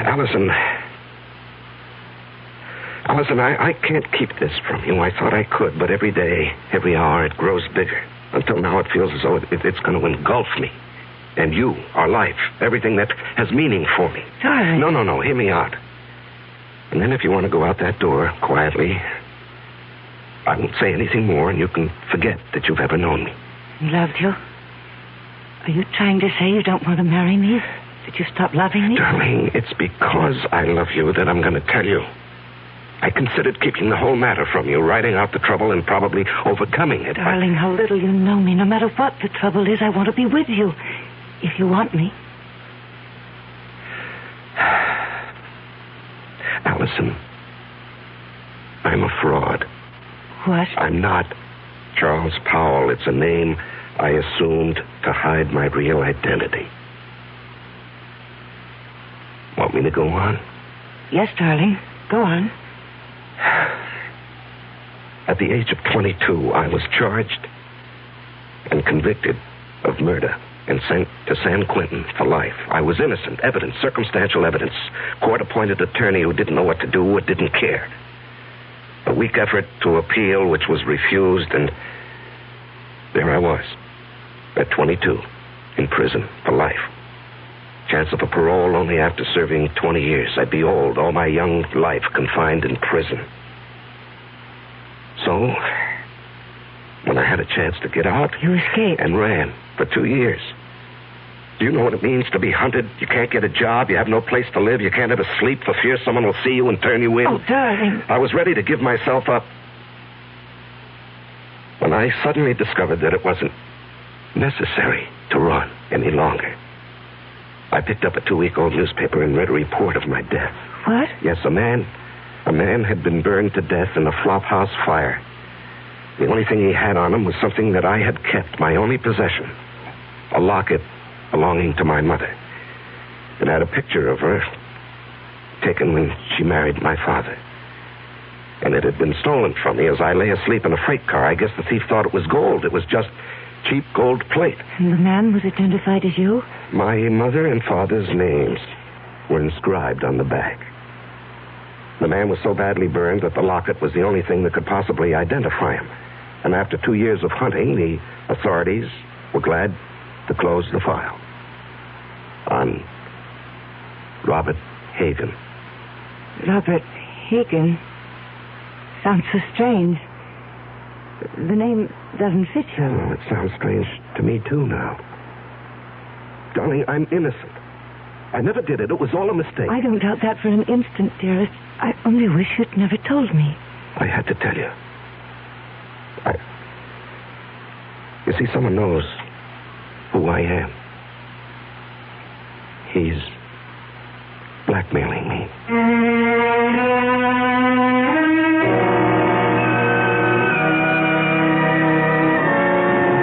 When you're being blackmailed, you don't have many alternatives.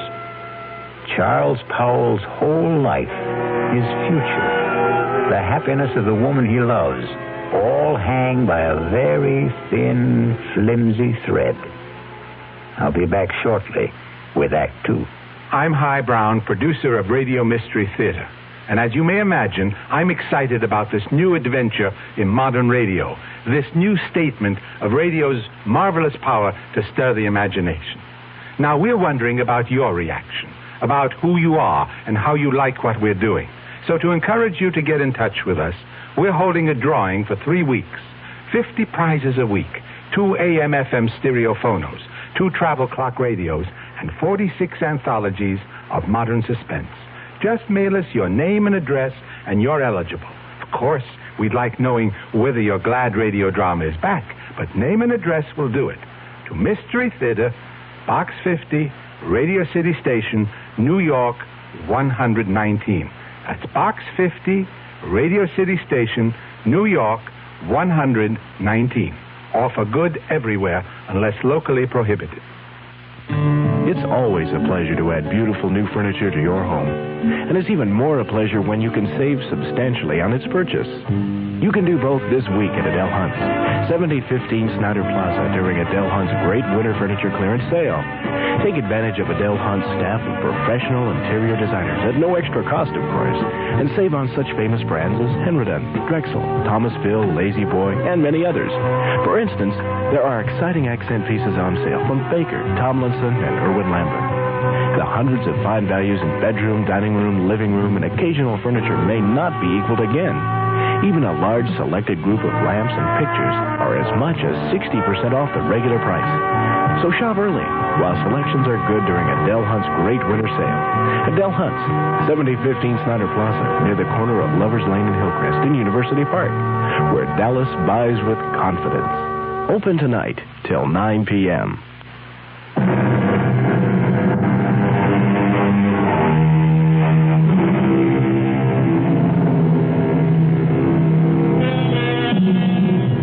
When Charles Powell chose to give in to his blackmailer, he didn't envision the trouble that was building up for him. Just keep paying and I'll keep my mouth shut, his blackmailer assured him. But then something happened that threatened to destroy Charles' fragile security. Yes, Elsie? Mr. Hamill is here to see you. George Hamill? Well, we're not playing tennis until tomorrow. I know that, Charlie. I've got something else to talk about. Business. Business? Yours or mine? Mine, but it concerns you. Okay, come in, George. Sorry to barge in on you. I know you're busy. Well, I'm never too busy to see George Hamill, rising young district attorney and next governor of the state. Your humor creaks, Charlie. Seriously, I've got something that sort of disturbs me. Oh? What does? Last night in a bar over on the west side, a man was bashed over the head with a bottle. He's in serious condition. Well, what has that got to do with me? Well, the man who did the bashing, an ex-con by the name of Clinton Livitz. Yes? He's asking for you. Says you'll go as bail. Now, what I want to know is, how does a guy like you get mixed up with a Joe like that? George, what did you think? That he and I were buddies or something? I didn't know what to think. Well, I do know the man. He applied for a job with the company a week or so ago. The foreman who interviewed him discovered he was an ex-con, and he refused to hire him. It was brought to my attention when one of the societies that helps ex-cons called me. So you got him a job in the plant? No, I couldn't. I mean, I wouldn't go over the head of the foreman, but I did see him, and I handed him a couple of dollars. A couple of dollars? You know how much money he had on him when we brought him in? $276. Oh, well, maybe he got lucky at the races with the money I gave him. How much was it? Oh, gee, I don't remember. 15, 20. I just took it out of my pocket and handed it to him. It was a way of easing my conscience. I felt bad about the way our foreman had treated him. Well, take my word for it. This Clint Livitz is a bad customer. Stay away from him. What will become of him? Well, he'll go back to the pen where he belongs. Well, what's the bail set at? $5,000. And you're not seriously considering putting it up, are you? No, I was just asking. Because if you are, that's the last you'll see of your money. And for that matter, Mr. Livitz, he'll jump bail. Please, George, I'm a big boy now, and I think I can make my own decisions. Well, who would have thought it? Charles Powell Bleeding Heart. Now, look, we've been friends for over 5 years. When you were running for DA, I backed you with substantial contributions. I like you. You're my friend. Now, let's not kick that all out because of some stupid disagreement. No. Let's not kick it out. I'm sorry, Charlie. But I just can't understand what your connection with that ex-con is.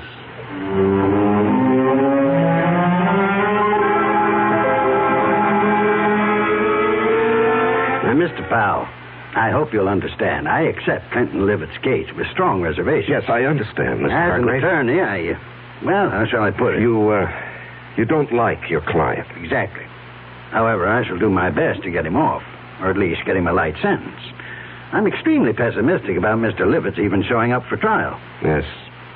George Hamill also said he expected that Livitz would jump his bail. And you would forfeit $5,000. Yes, I know. And that doesn't disturb you? No, I don't believe he'll run. I see. You want to speak with him? He's been released. He's waiting in the other office. Not particularly. He says he wants to see you. Oh. Well, in that case, yes, I'll see him. Send Mr. Livitz in. I'll leave you alone. If you need me, I'll be in the other office. Now, come in, Mr. Livitz. Mr. Powell will speak to you. Thanks. I'll be back when you call. Just flip the switch on the intercom. Yes, I will. You sure know how to complicate things, Clint. Story of my life. Do you realize you could go up for 1 to 5 years for what you've done? No, it couldn't happen. What do you mean it couldn't happen? Because you wouldn't let it happen, Charlie. Look, even with the best lawyer defending you, he can't guarantee he'll win the case. You won't let me go to prison, Charlie. I'm doing my best for you, but... No buts. I'm not going back to the pen. Okay, you're not going back. Now, just suppose, during the trial, if things look bad... Yeah? We get you out of town and let you run for it. Forfeit your bail. Oh, you'd like that, wouldn't you? I'd be out of your hair, and all it would cost you would be the 5 G's for the bail. No. I'd give you a substantial sum. Oh, Mr. Powell. No sale. I'm too old to run. Well, suppose I got you out of the country. With a good hunk of bread stashed away for me? Swiss bank account. I don't know. Why don't we play it by ear?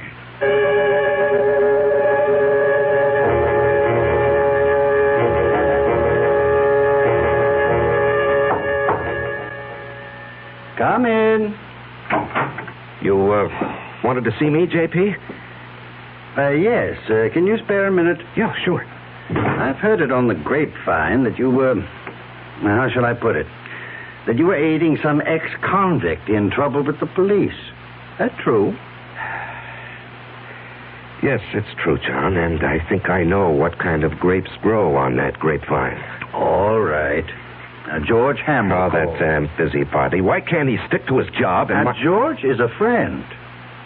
He tells me that the man you're protecting is a rather reprehensible character. Will you let me explain? It's just a matter of policy, my helping this man. Policy? Well, yes, you did ask me a few days ago to consider taking over the job of running this company. You're going to accept? Well, I was going to tell you today. Wonderful. Wonderful news. Allison will be delighted. I know she's been worried about your seeming reluctance. Oh, no, not reluctant any longer. In fact, I've got all sorts of ideas about what I want to do. This business of giving a hand to ex-convicts is just one of them. Do you realize what this would mean in publicity for the company? To take an interest in the rehabilitation of men who would otherwise be lost, a burden to the taxpayer? I'm going to hire a PR man. We're going to be The big corporation with a heart, J.P.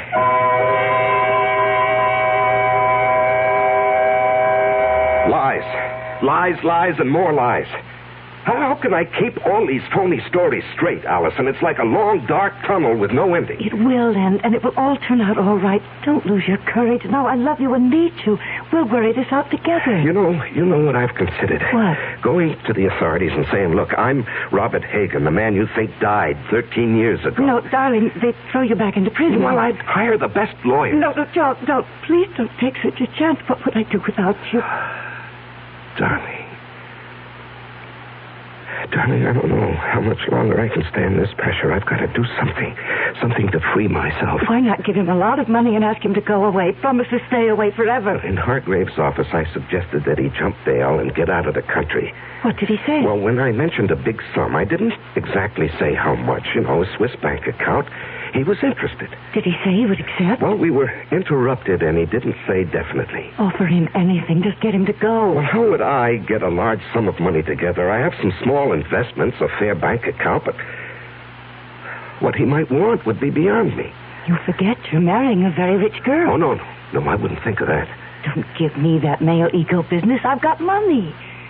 Dad was nice enough to give me a big hunk when I was 21. Now, look, Allison. With all my earthly goods, I thee endow. We're not married yet. You're not going to back out now, not after I've endowed you with all my earthly... Or is it worldly goods? You are the nuttiest woman I've ever known. See, I've got you laughing.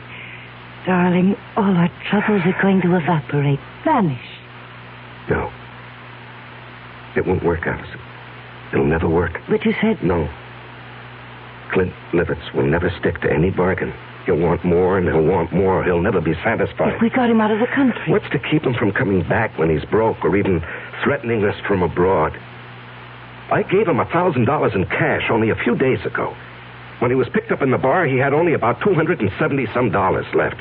In a matter of 2 days, he'd squandered over $700. But if he were made to understand that the sum agreed on was all he was going to get... Can't I make you understand? We're not dealing with a rational, honest man. He'll agree to anything. And then when his money runs out or he decides he wants more, he'll be right back. What can you do? There are only 2 things one can do about a blackmailer. Keep on paying and paying forever. And the other? And the other? Kill him.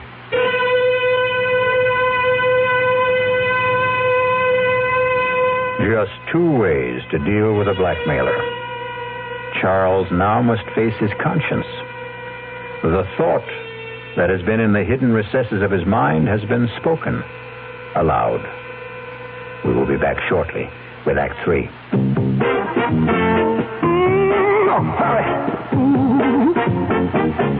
When you say bud, you said a lot of things nobody else can say, yeah. When you say bud, you've gone as far as you can go to get the very best. I think about it. Decide for yourself. Well, sure, the Budweiser people really do believe that brewing beer right does make a difference. But even that's up to you. Because the king of beer is leading all the rest. When you say Budweiser, you said it all. Anheuser-Busch, yes. St. Louis. Who knows how to help you solve your shopping problems? The Better Business Bureau knows. Honey, the TV set just won't work. Who do I take it to? The lady down the street took hers into a place that charged her more than her set was worth. Gosh, I don't know. I'll tell you what to do, folks. Who are you? I'm the man from your Better Business Bureau. Now, before you take your set in for repairs, shop around and check into a firm's reputation. You know, that's even more important than the price. Friends and neighbors can help, or you can ask for a few names of previous customers to find out if they were satisfied. And since the amount you pay will vary from one place to another, It's up to you to find out in advance what a service will cost if you have it fixed at home. Just another consumer tip from your Better Business Bureau.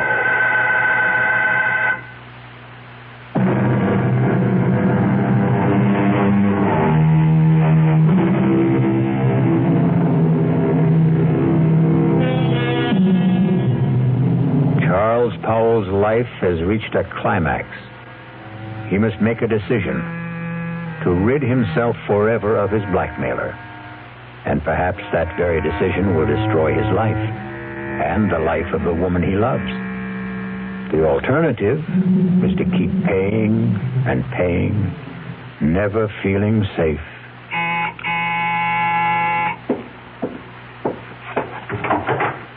Oh, Allison, I was, You were expecting him, weren't you? Yes. I gathered as much when I called you at the office this afternoon. Aren't you going to ask me in? Yeah, come in.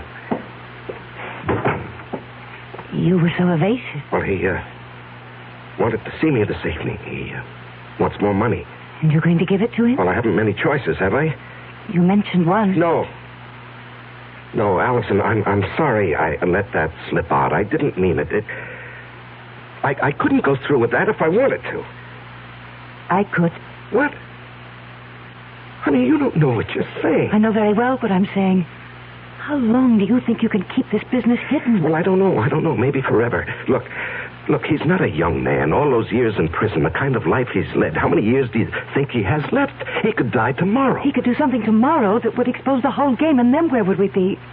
No, Charles, I love you. I want us to marry and live a good, peaceful life. How can we with all that hanging over us? Oh, Allison, darling, you don't really know what you're suggesting. Look, maybe if we could get him to leave the country. You said there were only two ways to deal with a blackmailer. To keep paying? No, to murder him is unthinkable. George Hamill asked me to stop by at his office this afternoon. Why? He's not stupid. The story you gave my father about helping ex-convicts as a public relations stunt didn't wash with him. He wanted to know what I know. Well, he was just fishing. The best way would be to make it look like an accident. Allison, Hear me out. A car accident. How? If I cracked up with Clint in the car, I might be the one who gets it. And what guarantee do we have that he would die? No, you can't be in the same car. If he were in another car and you were following him, and if you raced ahead of him and cut him off and forced him to crash off the road. Oh, if. It's too iffy. It's so impossible. It's so dreamlike. It was a dream. Last night I dreamt you were in a car with me. We saw Clint up ahead of us. I said, there's Clint ahead of us. Cut him off and make him crash. Faster. We'd nearly caught him. Now run alongside him. Force him over. Cut in front of him. Then I woke up. I was calling out. I was afraid someone had hurt me. Oh, my darling. It was all so real. Oh, that's Clint now. Honey, you go out the back door. I'll phone you later. I'm going to stay and meet him. No. I'm staying. I've got something to say to him. He won't like your being here. Well, it sure took long enough. What's the idea, Powell? This is my fiancée, Allison McCready. What's she doing here? Will you come in and stop being childish? I ain't saying a thing. You got nothing on me. And remember, Mr. Powell, you got a lot more to lose than I have. You're not going to lose anything, Mr. Livitz. You're going to gain by my being here. Yeah? Mr. Powell has told me his story, and I agree that it must not get out. Go on. I've a lot more money than... Let me put it this way. Charles and I are going to be married. We want you to leave the country. I bet you do. Now, look, Clint, you'll do better by accepting our proposition. We intend to hand you $50,000. And an airplane ticket. One way. And never come back. And never come back. Well, I always wanted to travel, but... What? 50 G's. Just chicken feed. Well, that's all there is. Not enough. I'm thinking around $250,000. Out of the question. I'm not going to bargain with you. I can raise $100,000. No, Allison. It's worth it, Charles, if we can depend on Clint to wipe the whole matter out of his memory and just go away. Oh, you can depend on me. I'll keep my bargain. Then it's a deal? A deal. Good. It'll take about 10 days to raise the money. I ain't in a hurry. You are. And, speaking of money, that was the reason I, came tonight, Charlie. Yeah, here. That's 500. What? Instead of G like the last. That's all I could raise in a hurry. When that runs out, I'll have more. You went through that first 1,000 awfully fast. Well, I got rolled in that bar where I had the trouble. Oh, that reminds me. Your trial comes up in less than 3 weeks. Yeah. Lawyer called me at my hotel. To see if I was still around, I guess. Our plan is for you to jump your bail. I'll forfeit the 5,000 I put up for it. And get you out of the country. With a keister full of green. Hey, wait. I ain't got a passport. Oh, that can be arranged, Clint. Just leave that to me. Okay, friends. You got yourself a deal.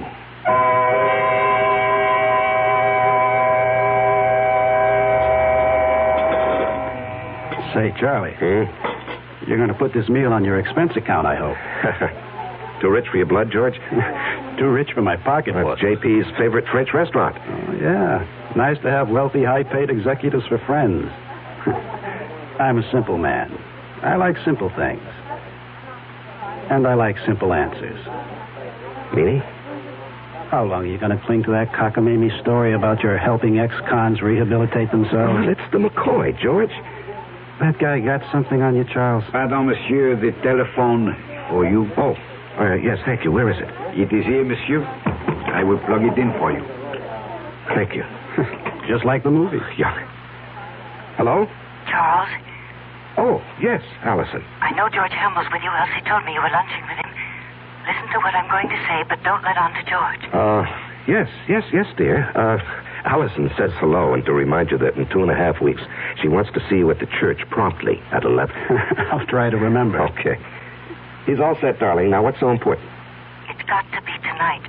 I'll have the house all to myself.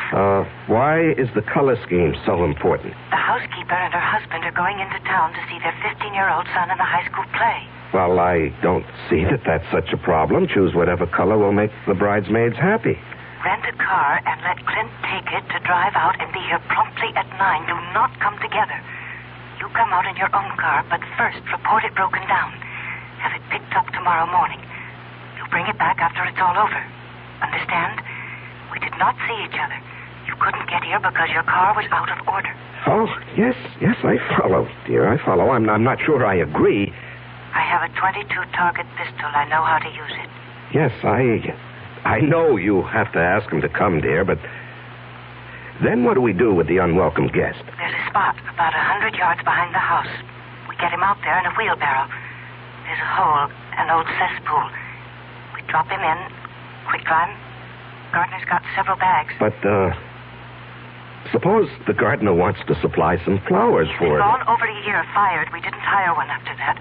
As soon as it's all over, we'll take the rental car and dump it over the edge of the road near town. You know that bad place where there's no shoulder on the road and only a flimsy guardrail? Mm-hmm. Yes, I know. We dump the car there. Let it smash up. If it catches fire, so much the better.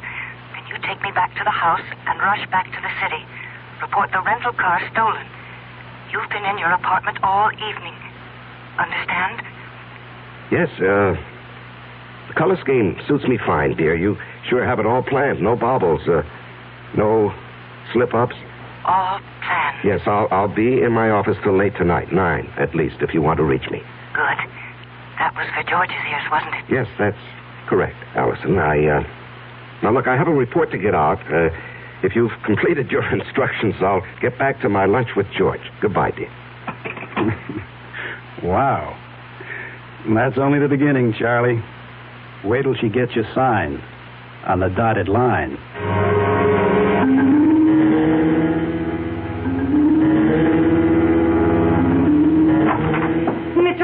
Mr. Powell, something terrible's happened. What is it, Elsie? There's been a terrible accident on the late shift. Man's caught in a machine. The big press, they said. Oh, good Lord. Has the hospital been called? I don't know. Well, call them on your phone. I've got to use this one. Yes, sir. I'll call. And then call down to the plant and tell them I'm coming down. If it's what I think it is, the machine will have to be partially dismantled. Yes, sir. Hello? Allison, listen, there's a change of plans.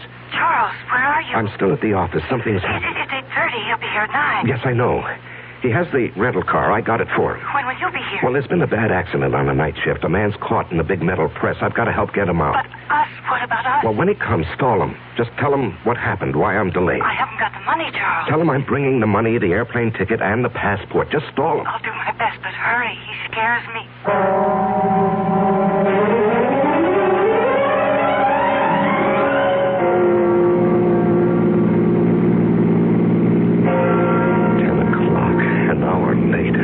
Still there.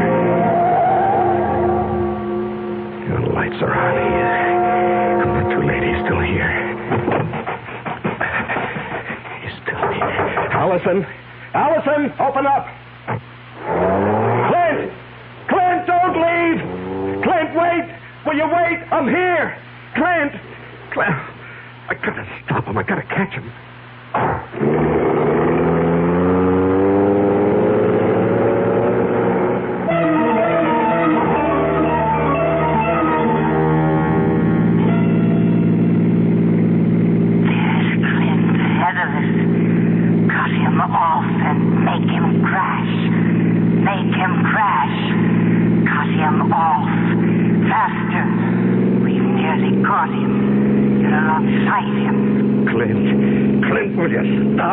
I'll run you off the road. Force him over. Force him over. You've got him off. You've done it.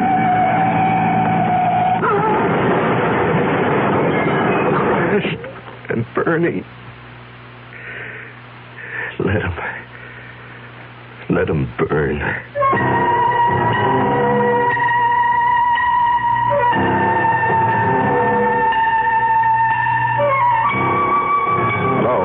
Is this, Arrow Car Rental Service? Well, I rented a car from you people this morning. No. No, there's nothing wrong with the car. I just want to report it stolen.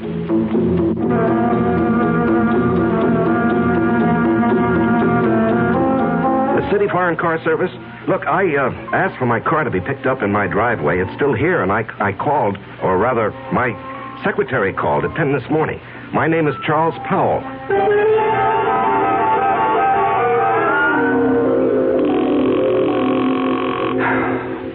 Come on. Just answer the phone. Oh. Yeah, just a moment. Oh, George. George, it's kind of late for a visit. Come in. Thanks. I was just trying to phone Allison. Boy, what a night this has been. There was an accident at the plant. Peterson. I hope they don't have to amputate. I heard. Yes, and then when I got outside, I had a date with Allison. The car that I had rented this morning was missing. It was stolen. What happened to that great, big, powerful foreign job of yours? Oh, it wouldn't start this morning. Had Elsie call the service people, but they haven't picked it up yet. I just called them. They have a night answering service. You've had a busy evening. Yeah, very. Well, I think I can clear up one of your puzzles, Charlie. Your rental car was found with a thief in it. You, caught him? Dead. Burned to a cinder. Oh. Must have been going at a terrific speed. Tire marks on the road as he went off. Cracked up and burned. Yeah. Some kid? No. This may surprise you. It's your protege, Clint Livitz. We found enough of him to identify him. And a slightly burnt, but still usable bankroll of sizable proportions. Well, that closes his case, doesn't it? And opens up several others. Incidentally, where were you all evening? Home. After I got back from the plant. You didn't go out? Well, I told you, my rental car got stolen. I came home by cab to change my clothes. The big car is out of commission. I won't play games with you, Charlie. I checked it in the driveway just before I came up. The engine is still quite warm. You want to explain that? No, I don't want to explain. Charlie, I'm arresting you for murder. I must warn you that what... George, what are you talking about? Are you accusing me of Clint Livett's death? No, that was obviously an accident. I'm holding you for the murder of Allison McCready, the girl you were going to marry.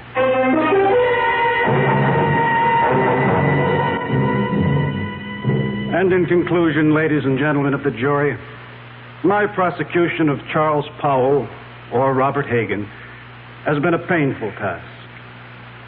I was his best friend. It was difficult to believe that he would kill the woman he loved, but the evidence is conclusive. Charles killed his lovely fiancée because she discovered his real identity, an escaped convict, a killer sentenced to life for another murder. The testimony of the housekeeper, Mrs. Francis, cannot be doubted. She did not leave the house as he thought. She saw him run from the house, jump into his car, and race away. And then she discovered the body of Allison McCready shot through the head.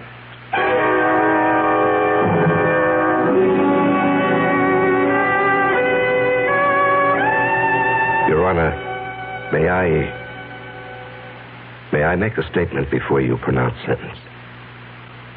I did not kill Allison. I loved her. To say anything more in my defense is useless and unnecessary. Allison is dead. All I ask is that I be given the chance to follow her. Swiftly and efficiently.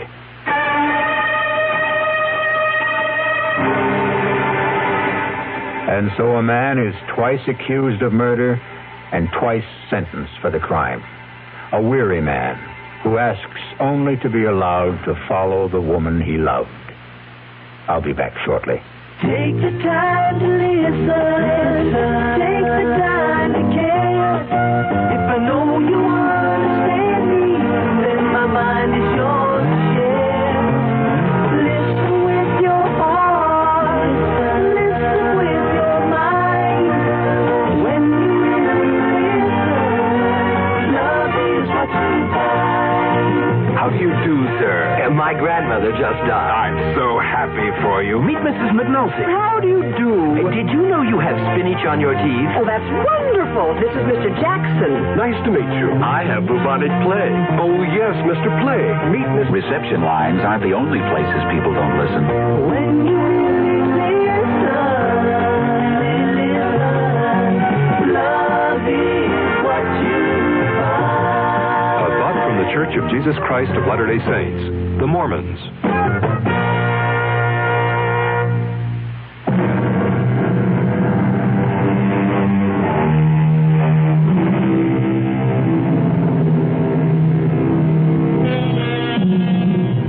And there we have it. Charles Powell's joust with fate. What difference did it make that he knew that Clint had murdered Allison? They didn't believe him, and he was too weary to try to make them believe. Our cast included Larry Haines, Ann Meacham, Jackson Beck, Sidney Walker, and Tom Keena. The entire production was under the direction of Hyman Brown.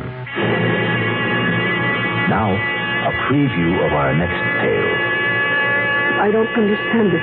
Tub's bone dry, ma'am. Hasn't been used. No, not tonight, anyway. His clothes. Howard's clothes. He'd empty his suitcases and put his clothes in the closet. Here's his suitcases, too. Just ladies' clothes. Yours, ma'am? Yes. Hey, look, this dream you had. It was no dream. Okay, so maybe you imagined... I didn't imagine anything. Do you imagine a husband? Do you imagine a month-long honeymoon? Do you imagine a man in a chair with a knife in his chest? Radio Mystery Theater was sponsored in part by Anheuser-Busch Incorporated, brewers of Budweiser. This is E.G. Marshall inviting you to return to our Mystery Theater for another adventure in the macabre. Until next time, pleasant dreams.